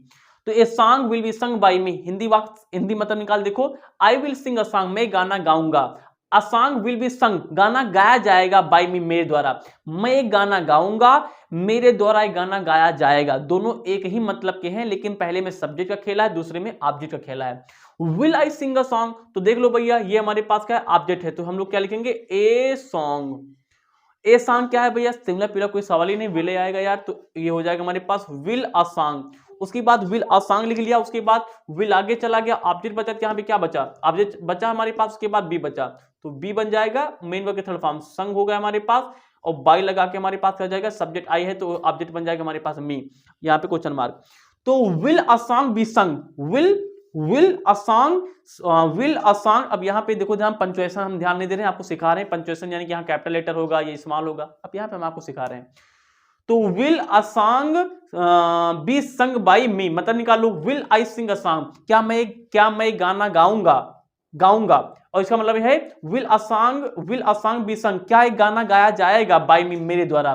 क्या मैं गाना गाऊंगा, क्या एक गाना गाया जाएगा मेरे द्वारा, दोनों का मतलब एक ही है, इसमें ऑब्जेक्ट काम करता है, इसमें हमारे पास सब्जेक्ट की ज्यादा प्रायोरिटी है, ठीक है ना। तो will a song be sung, will a song be sung by me हमारे पास हो गया। नेगेटिव देख लेते हैं, by me. I will not sing a song, तो हमारे पास ऑब्जेक्ट के बाद हमारे सब्जेक्ट के, सॉरी मेन वर्ब के बाद हमारे पास ऑब्जेक्ट होता है, तो ए सॉन्ग, तो हो जाएगा हमारे पास ए सॉन्ग हो गया हमारे पास, है ना, ए सॉन्ग। उसके बाद इसके बाद क्या आएगा भैया, विल आ जाएगा, है ना, वी आई डबल एल है बच्चे, तो वी आई डबल, हट पागल, डब्ल्यू आई डबल एल, तो असॉन्ग विल अपने आप से क्या लगाएंगे भैया, दो जान से, निगेटिव है तो बी तो आएगा, लेकिन दो है तो दो के बीच में ऐसा नॉट आता है, तो a song will not be, और मेन वर्ब की थर्ड फॉर्म तो हो जाएगा sung, a song will not be sung by, I का ऑब्जेक्टिव केस हो जाएगा हमारे पास मी। तो a song will not be, a song will not be sung by me, मतलब निकालो, I will not sing a song, मैं गाना नहीं गाऊंगा, a song will not be sung, गाना नहीं गाया जाएगा मेरे द्वारा, यानी कि मैं गाना नहीं गाऊंगा या फिर मेरे द्वारा गाना नहीं गाया जाएगा, दोनों का मतलब एक ही, इसमें सब्जेक्ट की प्रायोरिटी, इसमें ऑब्जेक्ट की प्रायोरिटी, इस प्रकार से हमारे पास फ्यूचर का इंडेफिनिट खत्म होता खत्म। फ्यूचर के कंटीन्यूअस टेंस की नहीं बनती, क्योंकि उसमें हमारे पास विल बी के साथ में जब बनाएंगे तो पैसिव वॉइस में हमारे पास क्या आ जाएगा, पैसिव वॉइस में आ जाएगा हमारे पास विल बी बीइंग, और दो, मतलब कि ऐसा होता है, गलत नहीं है, केवल बस हम लोग दो, एक ही फॉर्म की दो आ जाती हैं, यानी कि बी की दो फॉर्म आ जाती है, इसलिए हम लोग इसको ज्यादा उचित नहीं मानती, इसलिए हम इसको नहीं बताएंगे, हटाओ। फ्यूचर का परफेक्ट टेंस देखो, उसको भूल जाओ। तो फ्यूचर का परफेक्ट टेंस क्या होता है हमारे पास, सिंपल वाक्य क्या होते हैं, सब्जेक्ट होता है, विल हैव होता है, सेल है, सेल हमने हटा ही दिया, मेन वर्ब के थर्ड फॉर्म, उसके बाद हमारे पास ऑब्जेक्ट शो, तो हमारे पास इसका पैसिव वॉइस क्या बनेगा, ऑब्जेक्ट ले लेंगे, विल हैव तो रहेगा, उसके बाद हमारे पास परफेक्ट टेंस है, तो परफेक्ट के पैसों में क्या बनाते हैं हम लोग, हमेशा बीन लगाते हैं, इसलिए बीन आ गया, मेन वर्ब के थर्ड फॉर्म बाय लगा के subject. I will have cracked the examination, object हमारे पास क्या है, द एग्जामिनेशन, तो यहां पे लिखेंगे हम लोग the examination, the examination will have, अब तो जल्दी जल्दी करेंगे, सही हो गए तो लास्ट हटने वाले हम लोग, द एग्जामिनेशन विल हैव, उसके बाद हमारे पास क्या लगेंगे, विल हैव के बाद क्या लगाएंगे हम लोग, been, will have been, the examination will have been, main verb के थर्ड फॉर्म आना जहां जो हो जाए, तो क्रैक्ड हो जाएगा हमारे पास, the examination will have been cracked by object हमारे पास क्या है, राम, ये हो गया हमारे पास, ठीक। तो will Ram have cracked the examination, अरे इसमें कुछ भी नहीं है हमारे पास, इसमें कुछ भी नहीं है हमारे पास, तो भैया इसमें देखो ध्यान से, हमारे पास मेन वर्ब के बाद क्या है, द एग्जामिनेशन, तो द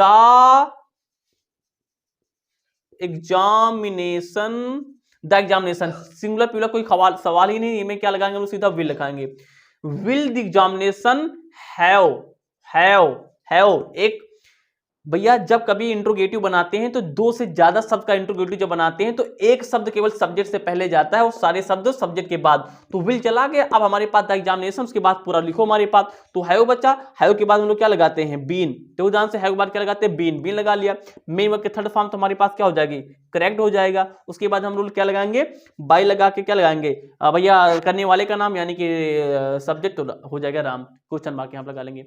तो will the examination have been correct by Ram. तो इस प्रकार से हमारे पास यही टेंस होता है कंप्लीट। अब हमारे पास बचता है फ्यूचर का परफेक्ट कंटिन्यूअस टेंस। नहीं, फ्यूचर का परफेक्ट कंटिन्यूअस टेंस की तो हमारे पास पैसिव वॉइस बनती ही नहीं है, क्योंकि उसमें भी हमारे पास विल हैव बीन, उसके बाद फिर से आ जाएगा हमारे पास क्या, बीइंग। तो बीन बीइंग दो साथ साथ में आ जाएंगे तो कांस यानी होता है यूज।